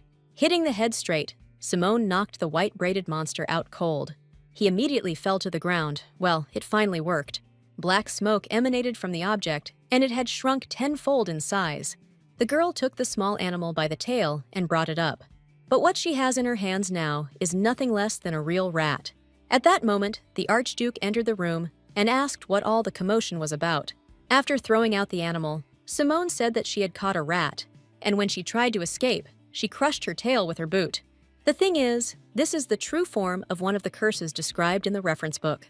So that's it, and he thought where the noise was coming from, it must be a rat. The man seemed to think about the girl's behavior. He thought she would just sit with her hands folded until the stone was found. However, she, without sparing herself, rushed to destroy another curse. So now it's removed and they can rest easy. No. Well, she did catch him, of course. But usually, if you eliminate the source of the problem, everything resolves itself. But before, she had never killed living beings. Do I really just need to kill this rat? A trivial task. The man was already drawing his sword. And then, with a sharp and precise push, he pierced the rat's body right through. They are not in a position to allow themselves any sympathy when it comes to a curse. If she doesn't plan to stain the estate with her blood, then let her go and clean her hand. What do you mean, hand? Oh, right. Simone shook her hand in horror. She just remembered what happened to her and where her hand had been. The maid quickly ran up, trying to calm her down. The wound needed to be treated, and most importantly, calm. Meanwhile, the Archduke approached Köhler with an order. We need to find a healer who can go to the mansion immediately. The cost of the job doesn't matter. Just find someone who can get here quickly." The Archduke was about to leave, but suddenly a girl's voice called out to him, asking him to find Anna. The large arched door at the end of the stairs leading to the basement. Anna should be there. She was also attacked by that rat, so the poor girl is in the same condition now. Simone asked to find and save her as soon as possible, but the man froze, as if he didn't understand. He was silent for a couple of seconds, as if considering what he had heard. And then he turned to Kelru and asked if they had such a door in their estate. No, at the end of the stairs leading to the basement, there is only a blank wall. The servant suggested that Lady Simone had made a mistake. Yes, that's probably true. But since Anna, the maid, should be there, let him come down and check this place. My friend was found in the basement hallway. She's currently unconscious, but she's receiving medical attention, so she should wake up soon. As the lady said, the maid's wounds are there, but they are deeper, so serious that with proper treatment, amputation of the fingers was the best solution. Thanks to Lady Simone, who insisted on a healer, she is now undergoing treatment and is making a successful recovery. Surely tomorrow she will be able to return to normal life. Oh, what a relief. The lady was happy and sent the servants out of the room. However, one of the maids remained and asked if the necromancer had any healing powers. Since she doesn't have that kind of strength, maybe she should have tried to stop the bleeding herself.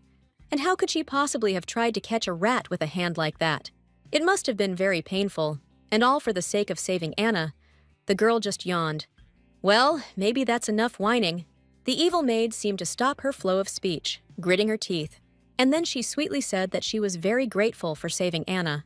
After all, if it weren't for Lady Simone, the girl would have died right there. She also apologized for her earlier rude behavior. Does she really talk about her daring antics before? Pfft, nonsense. The lady lay back down on the bed and replied that there was no need to thank her. She could not have done otherwise and not saved Anna. And even if it had concerned someone else, she would have simply ignored it in accordance with the rules of the estate. The girl's last words greatly frightened the maid. She clutched her white apron in her hands out of nerves, and then she turned sharply and walked away, repeating that she was still grateful to her. She'll bring food later, so for now she can sleep. Gossip in the estate spread even faster than breakfast in the chambers. Just a few days later, Simone saw her friend again. She looked very happy. Thanks to the healer, her hands were completely healed. There weren't even any scars left. Shouldn't she rest a little more? But the girl believed that she couldn't shift the work onto her sisters forever. Besides, now she had so much strength and energy that she could even run. In that case, they leave today. We agreed that we would go to the village together. Oh, right. Then you'll just have to wait a minute. Anna will quickly change her clothes and pack her things. Quickly, and let him also bring hair dye. Getting ready together is the best thing there can be. And so, after a couple of hours of riding in the carriage, the girl went inside and saw this mess. Could this really be the territory of the Archduke? 300 years ago, this place was called a city. No, even 200 years ago, it retained a similar appearance to one degree or another, and it's now clear why Kaylee was so alarmed. As if the village was much more dangerous than she thought, especially for women, and even more so for those who were clearly well off, even if she had guards with her. I need to quickly finish all my business and return to the estate. Since the current owner became the head of the family, there are guards here. Humanitarian aid is also being sent, according to rumors. The estate gates were previously locked, and he completely abandoned the management of the territory. It seemed that Bam knew a lot about this village, of course, since he was born here. Then, if she had any questions, she would immediately ask him. The girl's face turned cold with horror. Well, not this. Could it really be those same visions again? She felt the touch of the ghost as if it were real.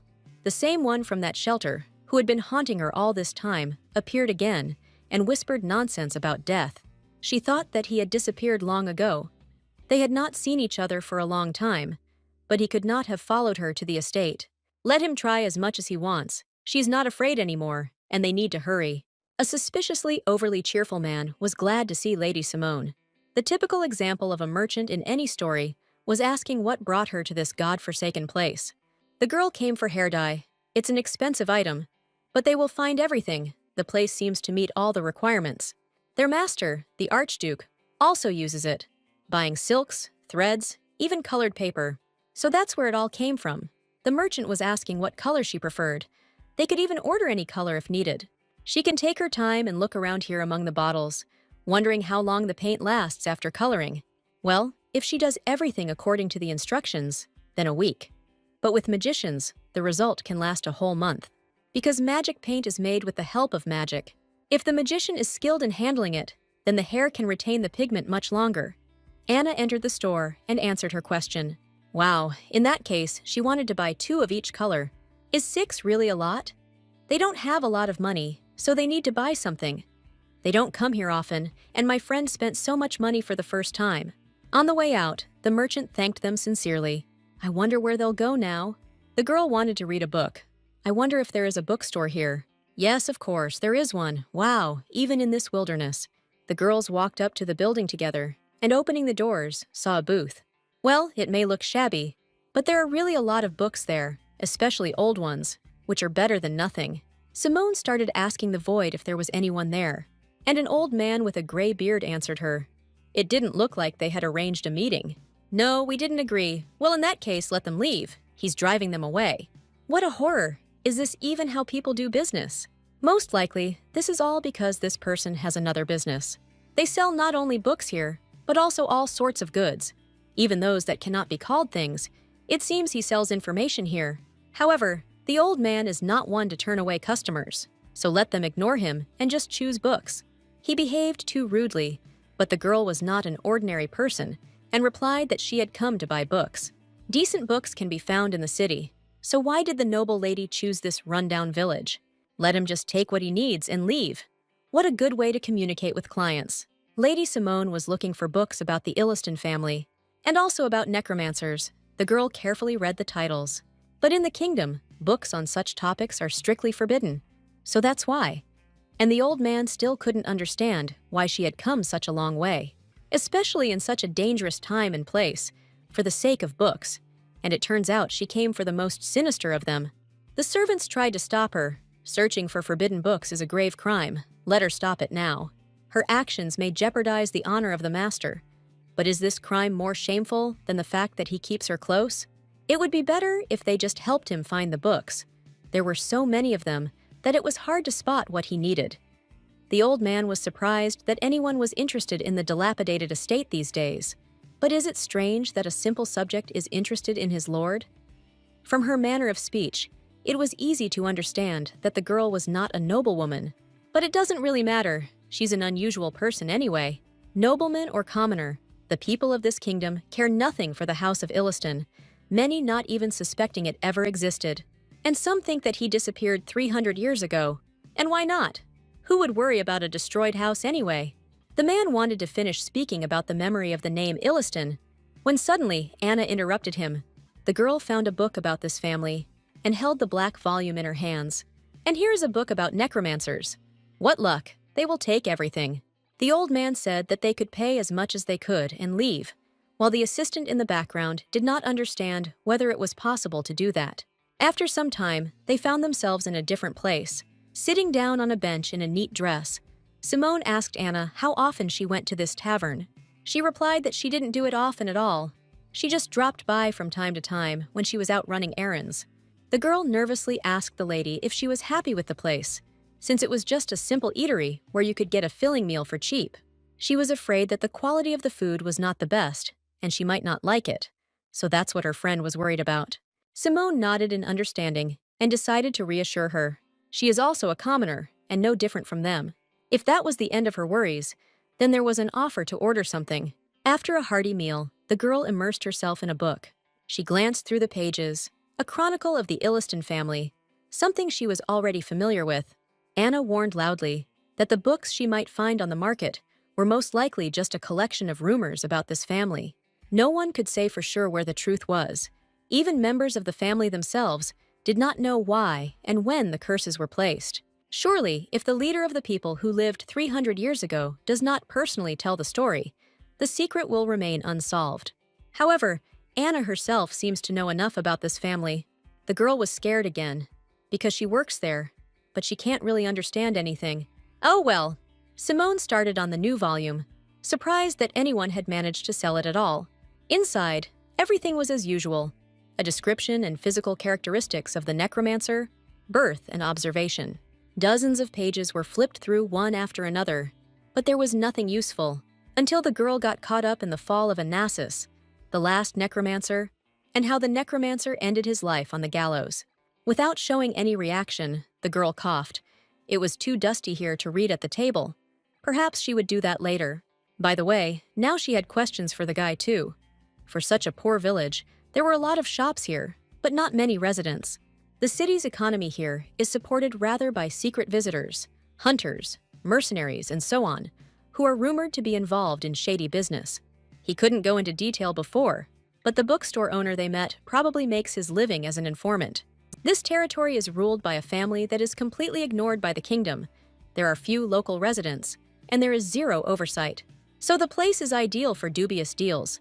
But didn't he say that the new Archduke has turned his attention to these lands? The gentleman is really trying very hard. But some things are simply impossible to handle, and he himself doesn't know all the details. But, from his lordship's point of view, the functioning of the economy here can already be considered a miracle. Anna agreed. After all, thanks to the fact that Lady Simone is with them, things are getting better. But she is only here to remove the curses from the estate. Suddenly, Simone fell silent and looked away in surprise. She froze in shock, asking what it was. But Anna didn't understand what she was talking about. Her friend quickly waved her hand, as if protecting her, and ordered her not to look in that direction. But she had already thought that today would pass without incident. At first, she thought it was just a man with some strange long hat. But now that he was closer, she could get a better look at the details of this horror. While Simone stared at him with wide eyes, he calmly asked something. His blue eyes seemed angry to her, and his voice asked where he could buy all sorts of things. It was just that he was here for the first time and was a little lost. The man looked so polite from the outside, but those pairs of eyes were looking straight at her. With a trembling voice, she answered, "About 2 blocks to the left of this place." He smiled. What a relief that he wasn't too lost, by the way. It seemed he had never had the pleasure of meeting a lady before. Just think, he had never met someone so beautiful. Maybe she just doesn't like banquets and such social events. Simone hesitated to answer, but in her mind, she wished for him to go away and get lost. The man extended his hand and introduced himself as Viscount Chose Oliver. And since fate had brought them together, perhaps it was worth getting to know each other better over a cup of tea. This made her angry. How much longer can one talk? If he came to such a place for a reason, let him refrain from such questions. Oh, what a pity. The blonde, with the same creepy smile, apologized for the inconvenience and took his leave. Well, really, he's finally leaving. But that swarm with a bunch of eyes turned out to be a black shadow of a ghost. Simone was frightened, although it was not the first time she had seen such a sight. When the man turned away and walked away, she saw the body on his shoulder even better. And for some reason, at that moment, it even seemed to her that the ghost was about to fall right on her. So she leaned away. Anna, surprised but cautious, asked if everything was okay with the lady. She leaned over and remained standing to the side, paralyzed by fear. Only after hearing her friend's voice did the girl realize that everything was okay. Looking at her hands, she didn't see a ghost. Nothing happened. And this ghost that was sitting on his shoulder disappeared, simply evaporated like a bad dream. The surprised man returned to ask if the lady was okay. She quickly began to collect the books into a stack. Everything was fine. Maybe she just imagined it. However, the trembling in his hand gave away a premonition that something was wrong here.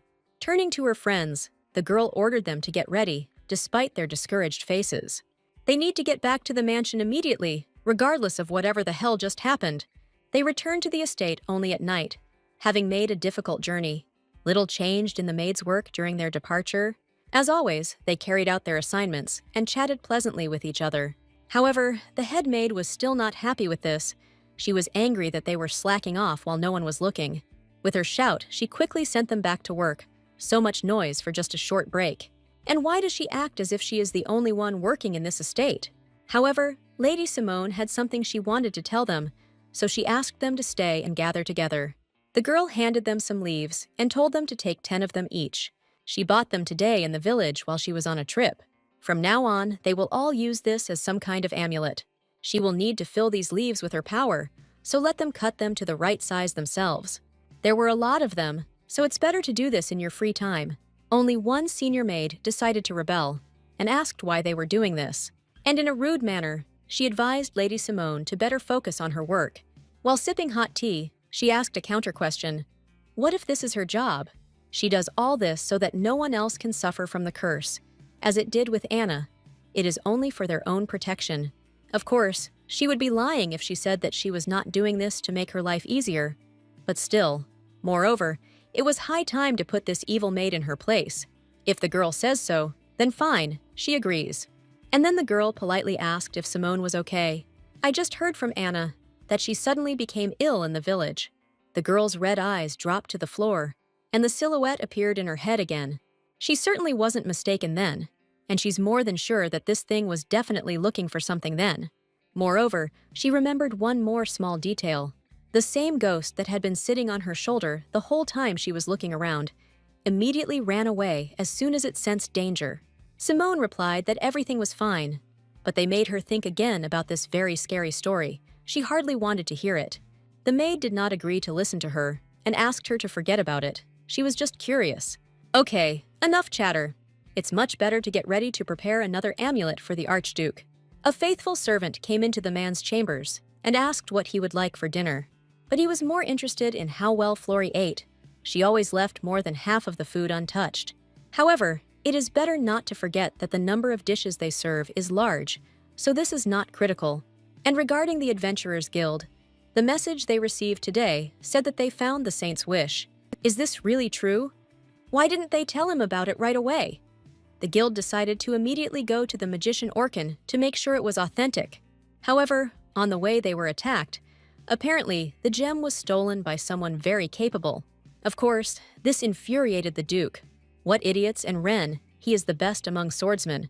How could he allow the robbery? They replied that the enemy was skilled in his abilities. He immediately defeated their group and fled. Ren's squad went in pursuit. So they have to find him soon when time is running out and everything has started to go wrong. The man seemed to feel how, with each passing day, Flori and Jace were losing themselves more and more. All hope was on the girl who decided to try to remove 2 curses. She didn't give a clear answer, but her face was filled with a strange confidence. If only he had found out about the necromancers a little earlier. If he had not delayed in removing the curses, would his family have been different then? At that very moment, there was a knock on the door from Simone. The girl entered in a simple dress, almost a nightgown, and closed the doors tightly. What brought her here, if she didn't come empty-handed? Approaching the Duke, she looked him straight in the eyes and handed him some leaves. And she said that it was an amulet, made by impregnating a thin sheet of paper with her power. However, this is still an experiment, so it may not work as expected. She just thought it would be a good idea to use it to avoid more victims in cases like Anna's. After staring at the paper for a long time, the man barely managed to utter his gratitude. Of course, it was difficult to fill such a number of sheets with her power, so she cannot guarantee the quality 100%. He was still grateful for the amulet, and also for saving the servant, because now this child is alive, so thank you. Maybe it's not too late to fix everything. It so happened that he himself wanted to contact her to tell her the news about the saint's wish, so let him sit down. After all, the situation has now taken an unexpected turn. A cry was heard among the estate at night. How to understand that it was stolen, to be precise? Then this is a possible desire of the saint. The swordsman dealt with the group in an instant and escaped with it. However, why did they want to take it to some magician and not to her? And what kind of magician is he? The mage Orkin, I think. There's a connection between him and Ren, so it seems he turned to the right person. It's impossible not to know that name. A great genius magician who was supposed to appear at the end of the first season of the story. He is also the companion of the main character Abel. The girl grabbed her head in despair. She could still understand why Luigi would go to this magician whom he trusted so much. But she is the only one in this world who knows about the existence of this stone. So what kind of madman stole it? They reported that they would be able to return later than planned, but exactly on the promised date. However, it was better to think of a backup plan just in case the Adventurers Guild couldn't meet the deadline. The man was counting on them. After all, if they didn't have the saint's desire, then she wouldn't be able to lift the curse from Jace, so now the girl felt more responsible than ever. Returning to her quarters, Simone found the same maids there, which surprised her. They hadn't left yet because they wanted to finish making the bed. Suddenly, the head maid coughed nervously into her fist, and then, blushing, she thanked the lady for the amulets she had provided. But hadn't she said that they were useless things? Kaylee had been working in this estate for a long time, and she was still afraid of curses. Scary things always remain scary.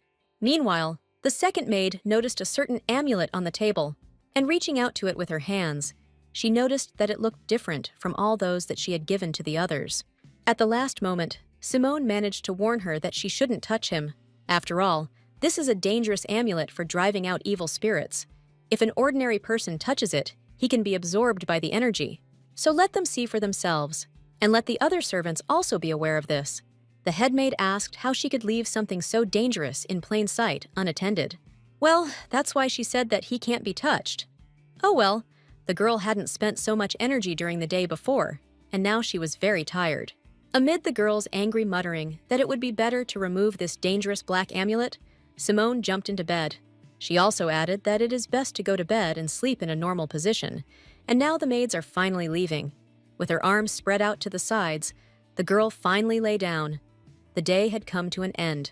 This couldn't help but make her happy, because she was so tired. Her eyes closed on their own, sending the brunette into the kingdom of morphine. Suddenly, without having slept for a second, she woke up again.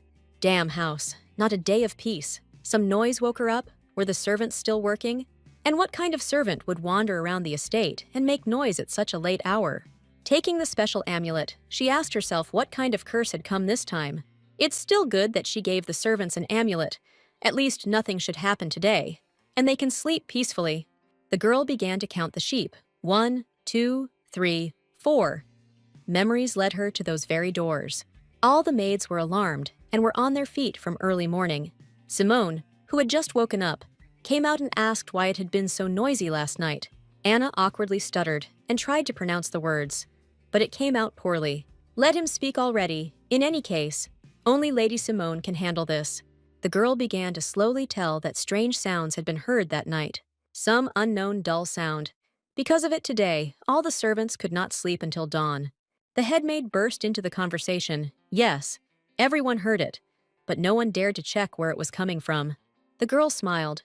But what if it's an ordinary ghost? Okay, they're still good guys. In this mansion, if something strange happens, it's better to keep your head down and stay put. But did they hear anything else besides this dull sound? Yes, there was something else. The cook said he heard a voice at dawn. He woke up early in order to prepare the kitchen and the necessary ingredients for today. And then, trembling with fear, he said that when he was in the kitchen, he heard a woman's voice. Simone thought and began to remember everything that happened before going to bed. She would probably need to talk to the cook. Answering Anna's question about where she was going, the girl replied that she wanted to go for a walk. I also asked her to bring the manual from the room. It's important. Taking small steps across the estate grounds, she came out into the courtyard. Ever since that red tree in front of the gate disappeared, they have started tending the garden again. And now it looked like a completely different, more beautiful place. Here the girl stopped in order to thoroughly study the necessary literature over a cup of tea. Could it be that her eyes were deceiving her? The girl had already leafed through the entire manual, but still couldn't find the information she needed. Okay, maybe she should be more careful and start over. No matter how much she looked, there was nothing in the manual about mysterious sounds like footsteps or anything about a woman's voice in the middle of the night. Simone grabbed her head. Her body was only 17, but her eyesight was already terrible. And then she asked Anna if there was any secret instruction among the servants regarding such sounds.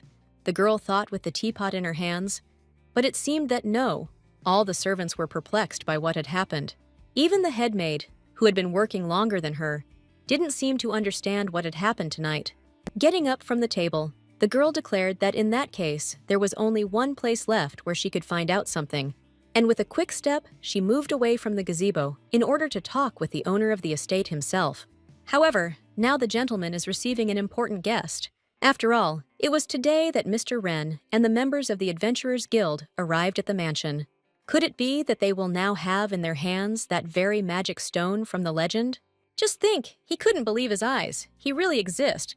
When Lady Simone suddenly arrived to visit the gentleman, he allowed the girl to enter. The smiling blonde was clearly glad to see her, and therefore noted how long it had been since they had seen each other. She admitted that she had heard that the stone had been stolen, and they had returned so quickly. Well, yes, he did promise them that he would return by the appointed time. He did a great job. The Archduke suddenly noticed that Simone knew Ren was here with him. But then, why didn't she change the color of her hair and eyes? Having opened the chest and seen the jewel in person, the girl felt this aura. He is real. This fact was confirmed by the magician Orkan. He said that this is the saint's wish. Well, now that Lady Simone had also confirmed this, they could discuss the details. He was interested in who exactly was the person who was able to steal the stone so easily. It seemed like he was a fellow adventurer, not affiliated with any guild, but he could use the sword's aura. And his accomplices, in turn, were not so simple either. They seemed to excel in close combat and support. But such people never came to the village. In this world, among all the possible guilds, is there anyone who can control the aura of the sword and also travel with strong allies? If they decided to cause a rout, a real disaster would happen.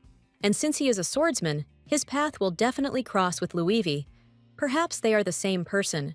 However, they would not raid the village even if they decided to steal. Judging by what he heard, each of them had their own reasons. So Ren assured them that they were not bad people, because now they were all part of his group. Anyhow, could it really be that the kidnapper was the novel's main character, Abel? Without hiding her emotions, Simone noted out loud how confusing it all was. She should have guessed it earlier. There have only been a handful of people in history who could match Luivi's swordsmanship. However, Abel's squad should now be near the border village, so why were they here? And the Saint's Wish, which in the original story everyone was supposed to find out about later, how did they find out about it? Could it really be her fault too? As soon as the story got going, unexpected events began to happen one after another. But no, since Abel and Louise suddenly crossed paths, shouldn't history have returned to its previous course? The Archduke suddenly asked her what the girl was thinking about, but she didn't know about anything. She just remembered she wanted to ask something. She would really like to hire this guy on her staff. Yes, because she will certainly need the help of qualified people. And Ren is competent, and as he himself could already notice, he knows about her real identity. Besides, relying on the Adventurers Guild in every matter is not particularly useful. It is impossible to force each of the groups to remain silent. And why does it all look like a child begging for a puppy? The Saint's wish is returned, and he is the reason. However, Ren cannot stay in this estate and live, eat here, like her.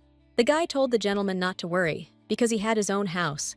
He promised to go to work as usual, but asked to be provided with a room if necessary. Great. Then Ren gets a salary. She doesn't have to worry about money, but just manages him properly. The man was now interested in something completely different. When the girl received the stone, what did she intend to do next? The servants say they hear strange sounds at night, and they are uneasy about whether she will investigate this first. The girl shook her head. No, she should have mentioned this earlier. After all, first she's going to save young Master Jace. Well, strange sounds in the house are not as important as this matter. She's right. It was clear from the man's face that he was surprised, but there was still hope in him. As the lady left, he asked if there was anything else he could help with. It was hard to say. Let them prepare a healer just in case. If she needs help, she will send Ren at the right time. As for the rumors circulating among the servants, she would like the Archduke to look into them. Even she can hear those muffled sounds. However, this is not mentioned anywhere, which means that a new curse has appeared.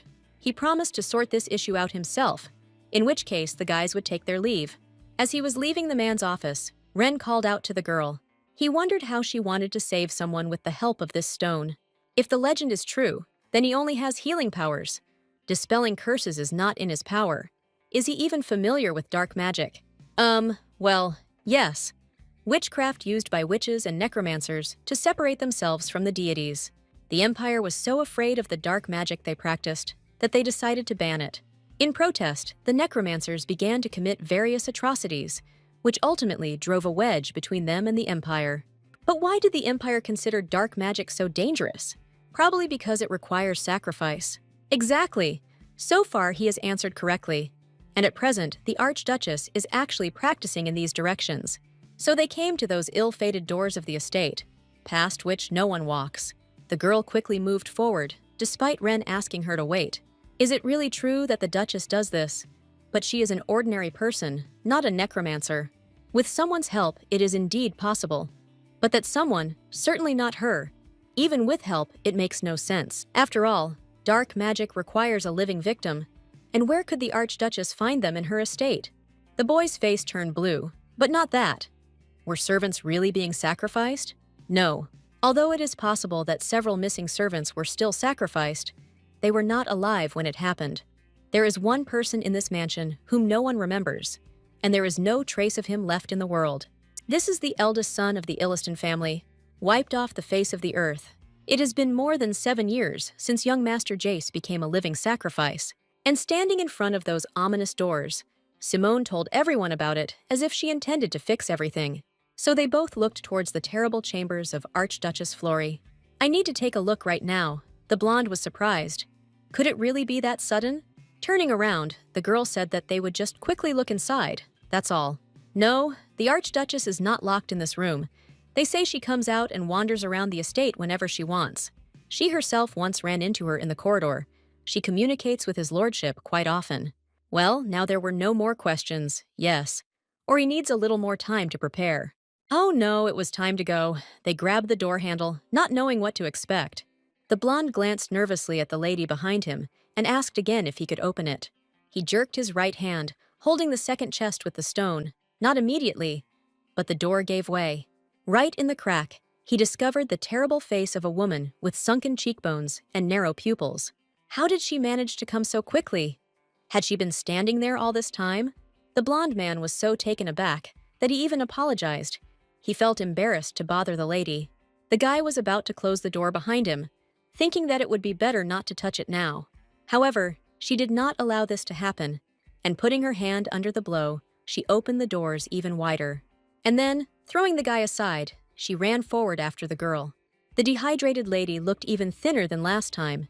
It was impossible to look at her without fear. Stretching out her bony hands, she headed towards the frightened Simone. She only finally realized that she had run out after her at the moment when she was captured. The guy stood to the side with his mouth open, watching the fast action. He didn't even have time to say her name before the girl found herself in the mistress's chambers. Ren quickly rushed to the doors, but they slammed shut, and he couldn't open them, so he had to shout his friend's name. He asked if everything was okay with her, which attracted the attention of the servants. No one understood what had happened. And why is the man from the guild, who was next to the lady, now standing here alone? Where did she disappear to? Calling the guy an adventurer, they said that these were the Archduchess's chambers, and he could not make such a noise here. In that case, he himself decided that it was better to grab the chest with the stone and run away headlong. Even though running was forbidden in the mansion, he hurried to the Duke's chambers. The servant next to him certainly didn't like his insolence. What was the meaning of all this? Was it really possible to burst into his lordship's office like that? Although he came here on the orders of his master, no one said that he could behave so disrespectfully. After a long and fast run, the guy couldn't catch his breath and came to his senses after a couple of seconds. And then he loudly declared that the Archduchess had dragged Simone into her chambers, and he did not know what to do. The two of them rushed upstairs. Did they really go to her to break the curse, something like that? But the girl said that today, they just needed to inspect the situation. Before lifting the curse again, they briefly outlined the general plan and opened the door slightly, and right behind it stood the woman. It seemed the Archduchess might have overheard their conversation, but they didn't have time to ask anything else before she rushed out so abruptly. She dragged Simone into her room and then locked the door. Was the man really aware of everything that was going on here? If they were both referring to Jace now, how could this be allowed in the estate? Rubbing his head, he agreed. Yes. Since Simone had already managed to tell about it, there was nothing to hide. It was too dark there, and the guy didn't have time to see anything over the lady's shoulder. It wasn't even clear whether there was anyone there. However, to be honest, even if there was someone there, it doesn't seem like a place like this would be suitable for a living person. It's as if Jace Carl Illiston himself is there. Although it seemed to the guy that he could only exist in the memories of the estate itself. But judging by the Archduke's reaction, he now exists only in his memory. But then why? He is his son. How can he not know about his condition? If he was so worried, then why didn't he ever visit him at any time? The servant, who had been standing nearby all this time, was again indignant at how the boy dared to speak like that in front of his master. He couldn't afford to just stand there and listen to all this until his lordship gestured for silence. Taking a step forward, the man nodded. Ren was right. After all, Quite a lot of time had passed since he himself had seen this child. The servant standing aside didn't understand what they were talking about now. Could it really be that the master's son was Jace? And if you think about it, is there anything in this story that he doesn't know about?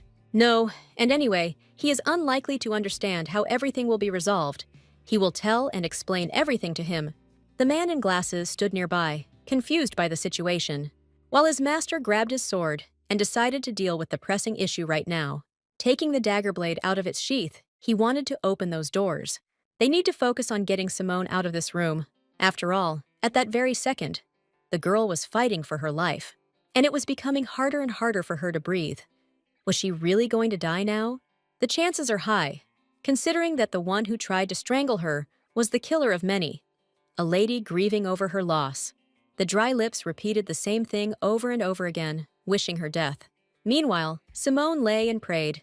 She needed to hold on a little longer. If she had even one chance, then Jace could survive. The lady clenched her bony hands even tighter. How could she be so strong? Flori didn't care.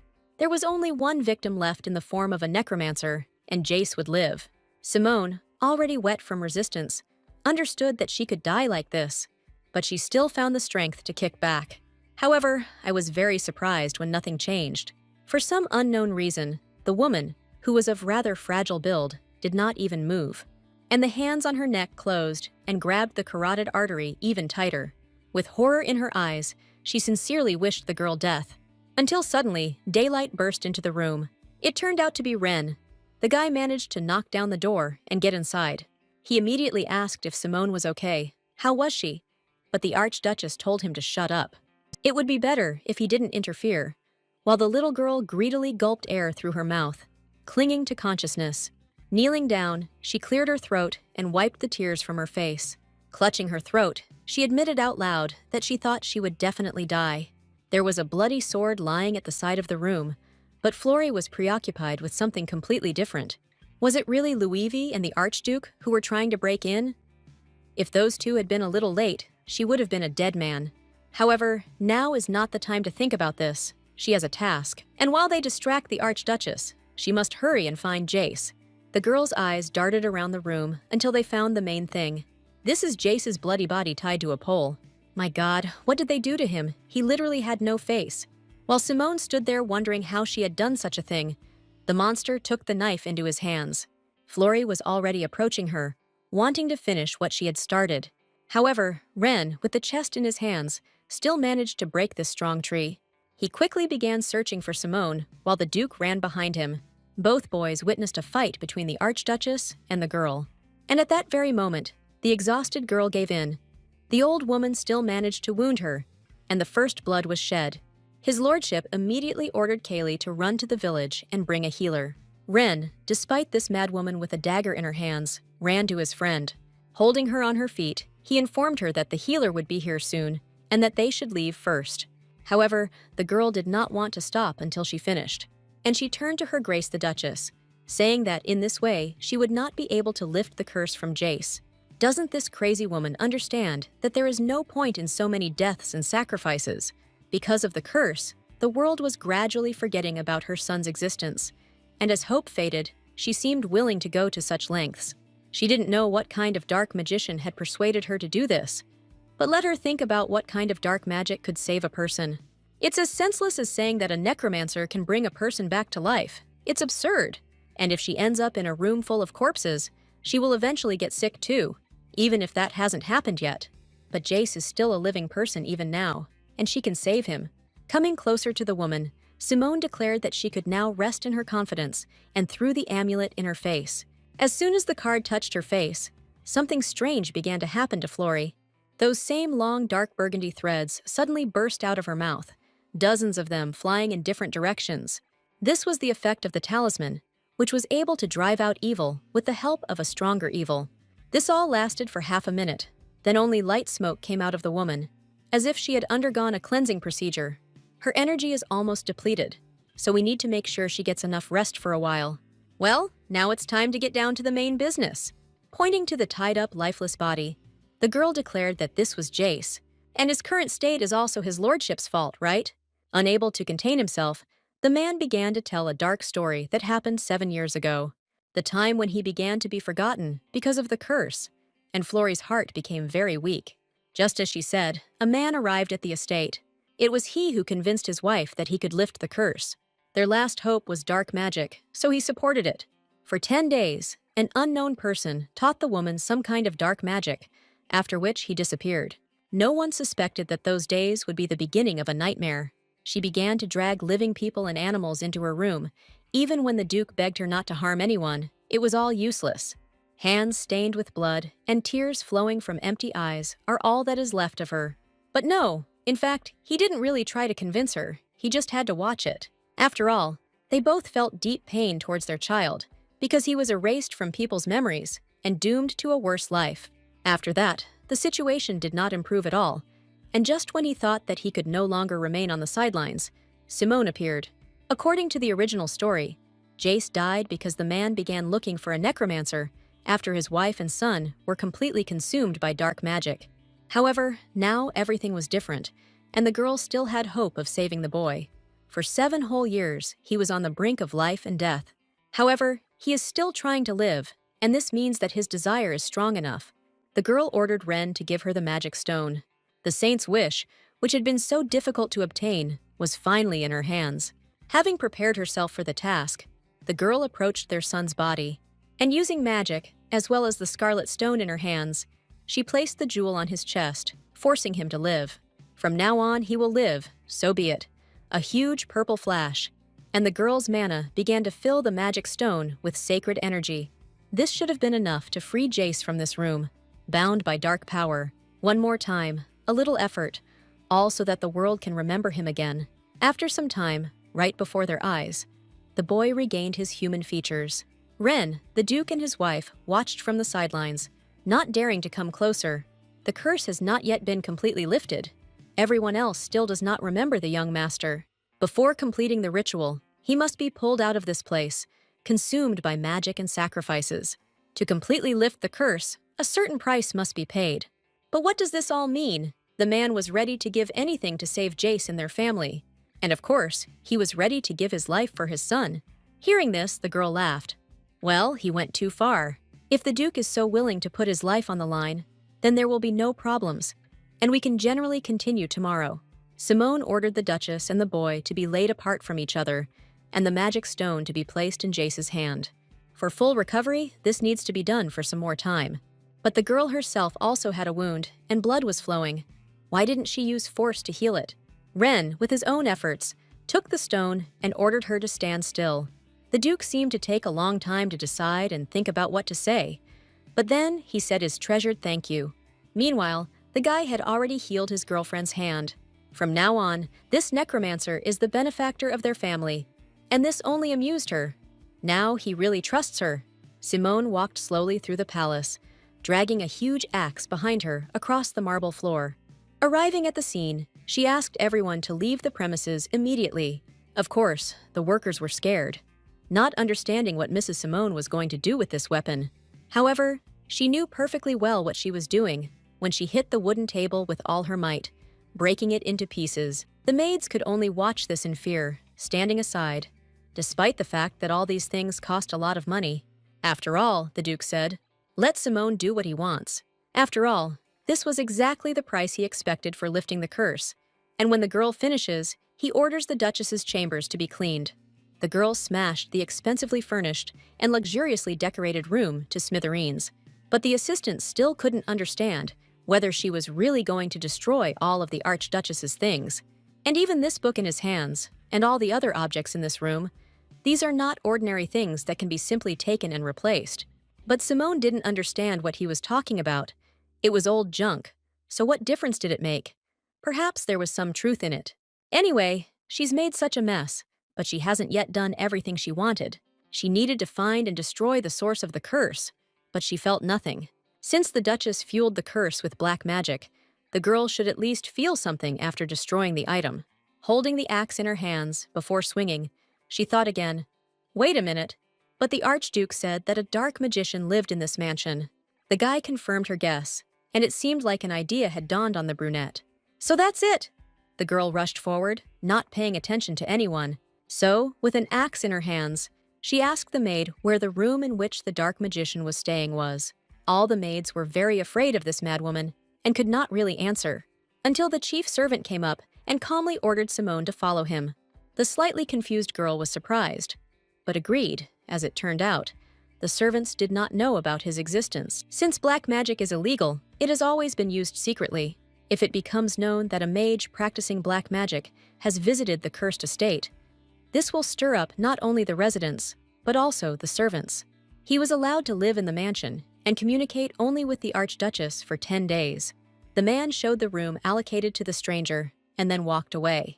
He had already forgotten why the master had decided to give the magician this room, but he clearly remembered how nervous he was.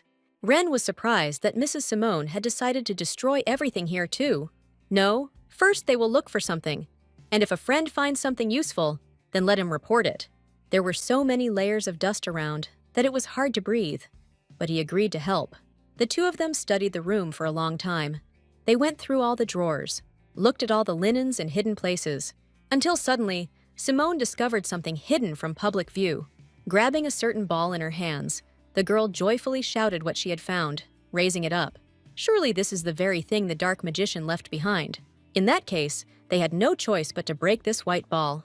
She swung it and threw it to the ground with all her might, and the glowing thing shattered into pieces. Her red eyes lit up with happiness. It seemed the curse was lifted. She ordered Ren to check on the condition of the Duchess and Jace, and if the Duke was nearby, to watch the butler's reaction with him. After all, if the curse really did disappear, it would be Kale who would be the first to remember everything. Coughing from the rising columns of dust, the guy understood the order and asked, "What will the girl do in this case?" Simone, happily holding the door handle, opened the door to the outside and announced that it was time to rest.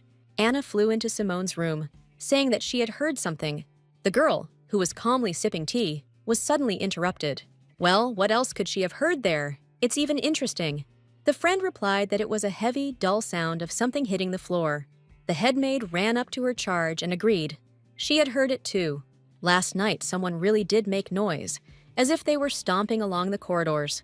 But the girl already thought that she would be able to rest, which was to be expected. This house will never give her peace.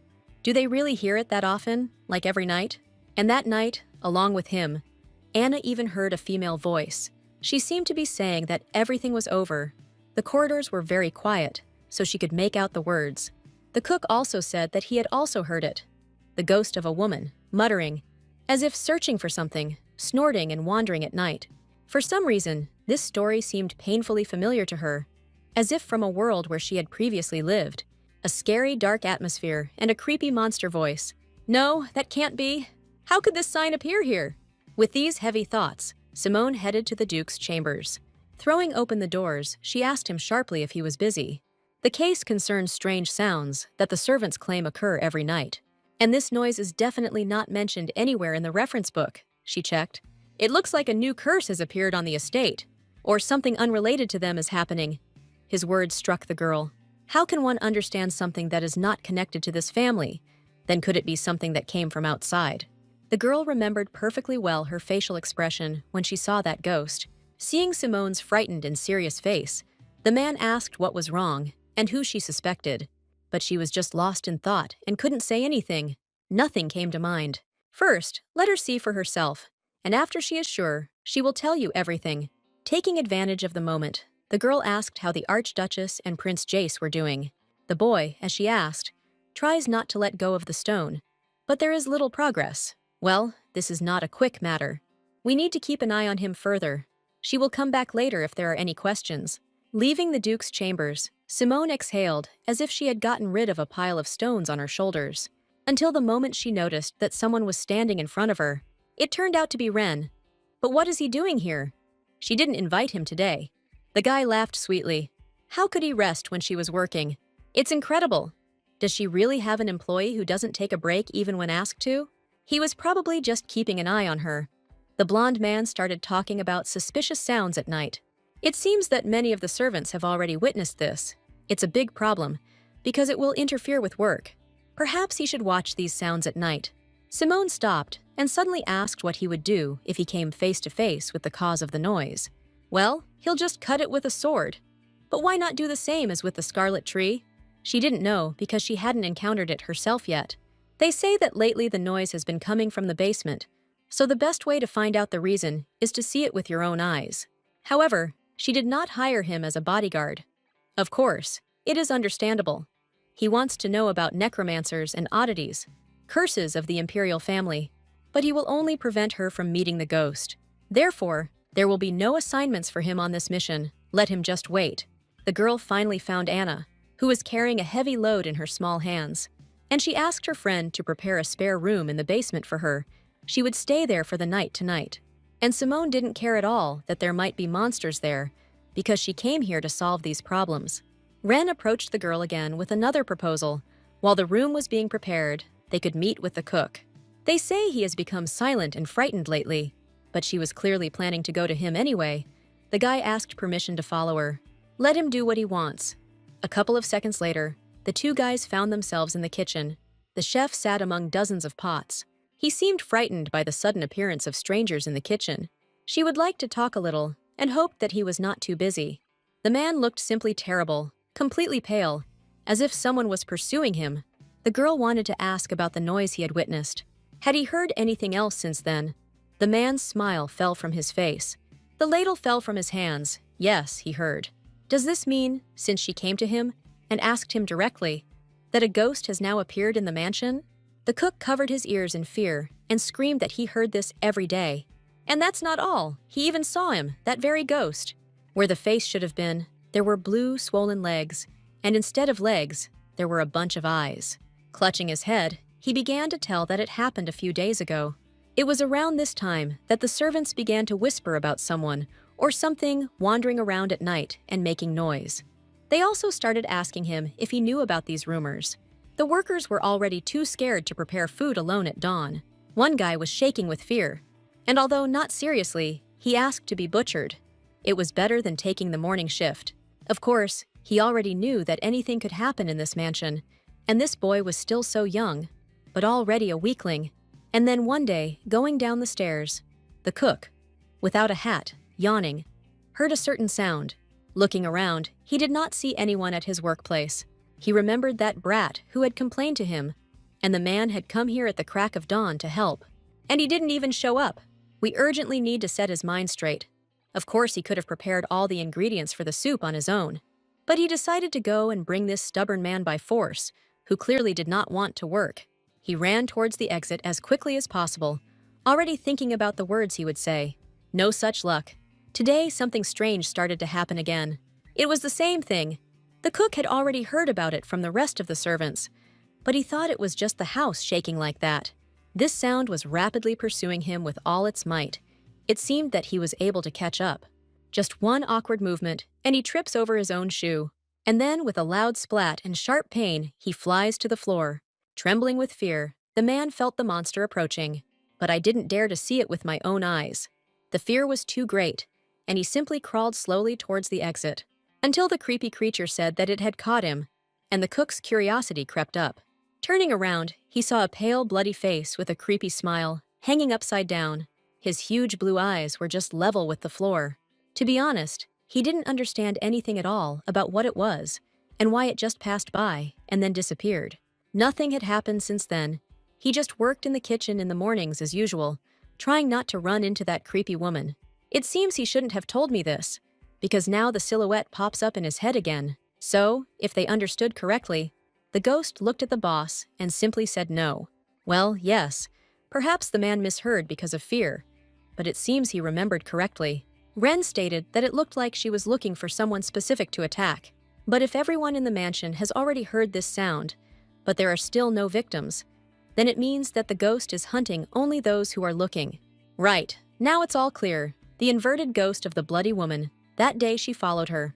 Simone had already regretted 100 times that she had looked at her then. The girl decided to explain to her partner that this ghost was not a curse that appeared in the mansion. It seems she knows something, but it's better to talk about it in the room Anna prepared. It's hardly worth talking about all this in the presence of the cook. He already feels uneasy. As Simone opened the doors of her new quarters, she thought they reminded her of something. Isn't this the same room that dark magician used?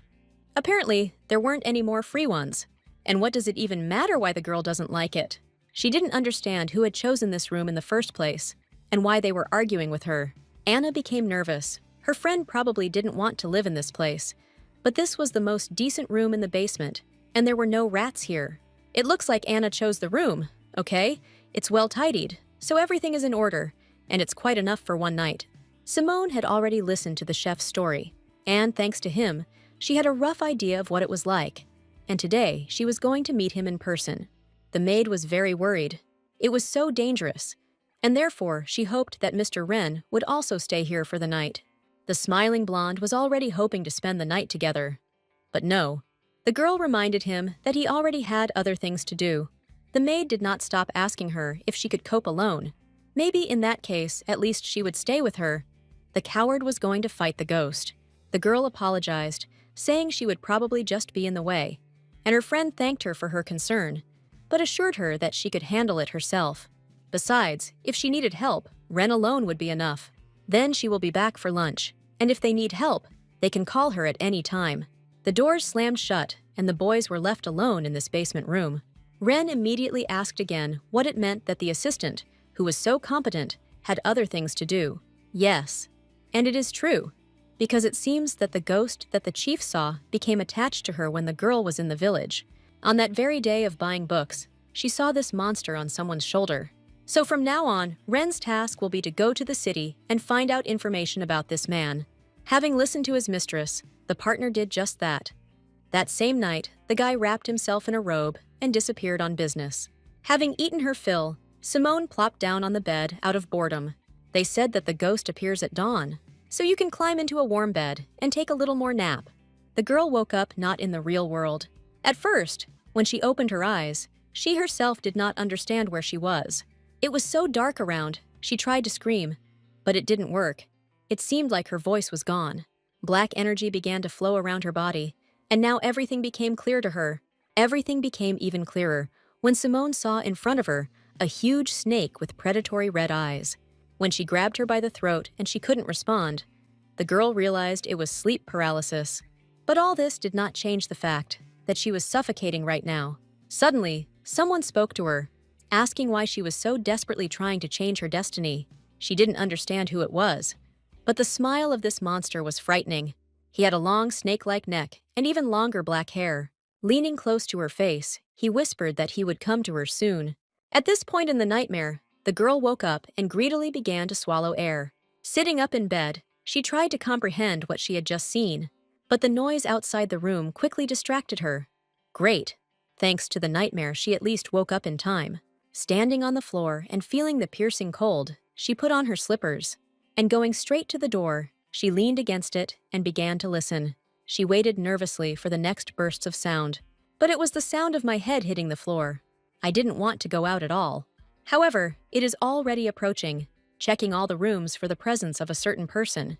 What's better, to hide and wait until the door opens, or just jump out and meet him face to face? What if this ghost was looking for her?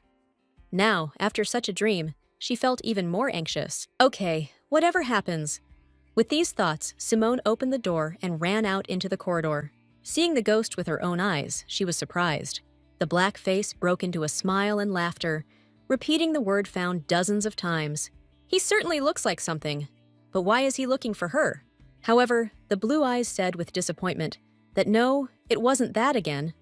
Well, thank God. If she was pursuing her, although she was looking for someone else, then it means that the one she needs is not in this estate. She probably just sensed her dark aura when they met in the village. Simone squatted down and suggested that they look for the person she needed together. And then she admitted that, in fact, her employee was already looking for him.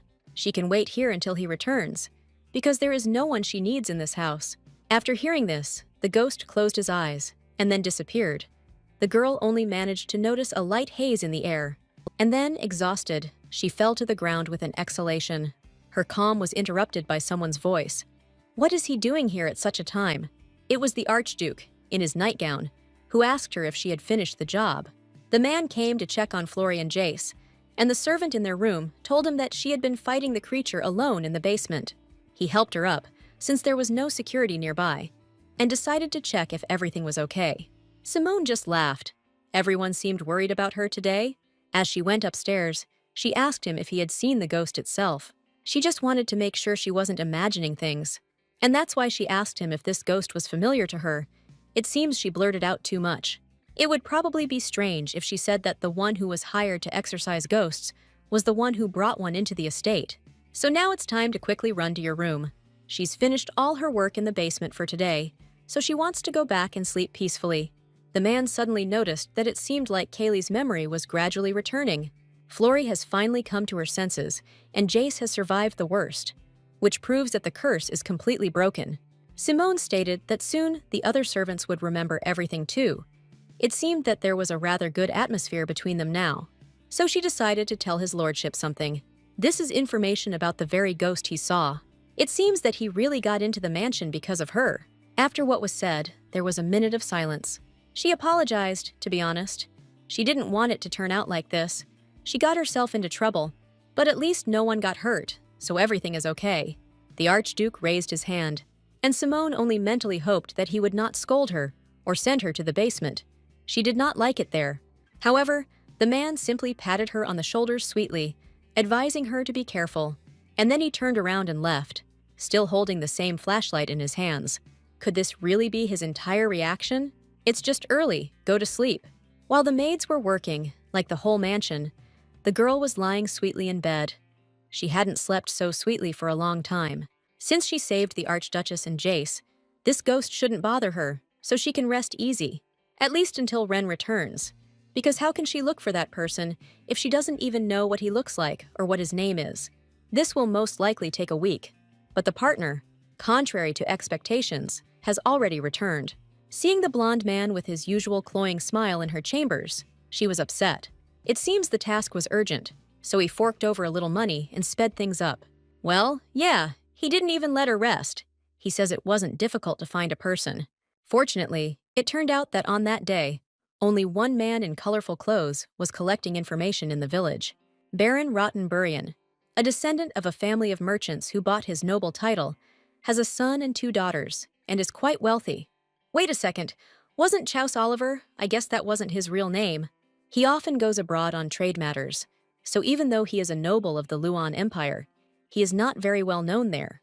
According to documents, he lives in the capital, but no one in the area has heard of him, and there are rumors of debauchery.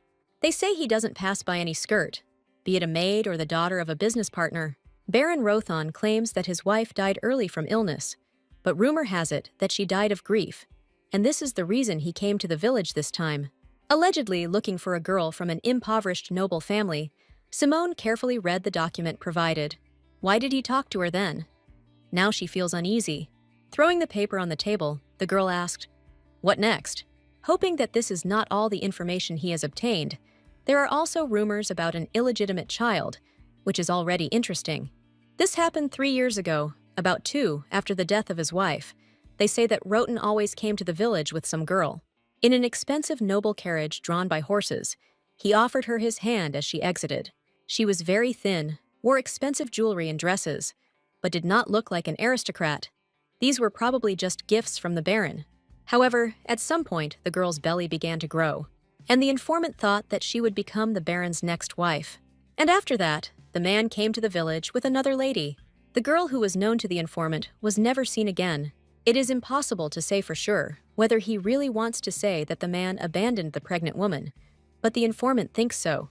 Ren conducted a separate investigation based on the informant's account, but there had been no news of a child being born in the Burian family in recent years.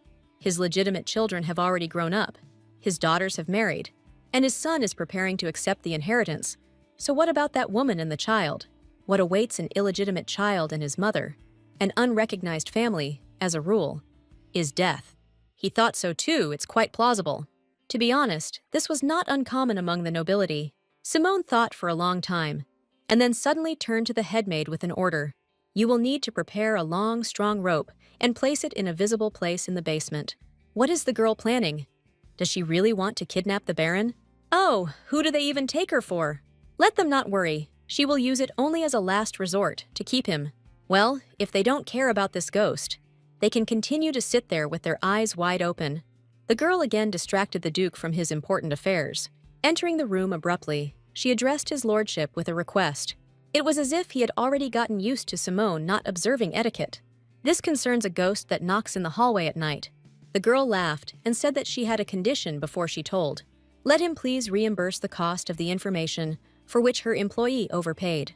She instructed him to find out more about the ghost that had appeared this time, and he overpaid for the information 300 times. She might ask for such a favor.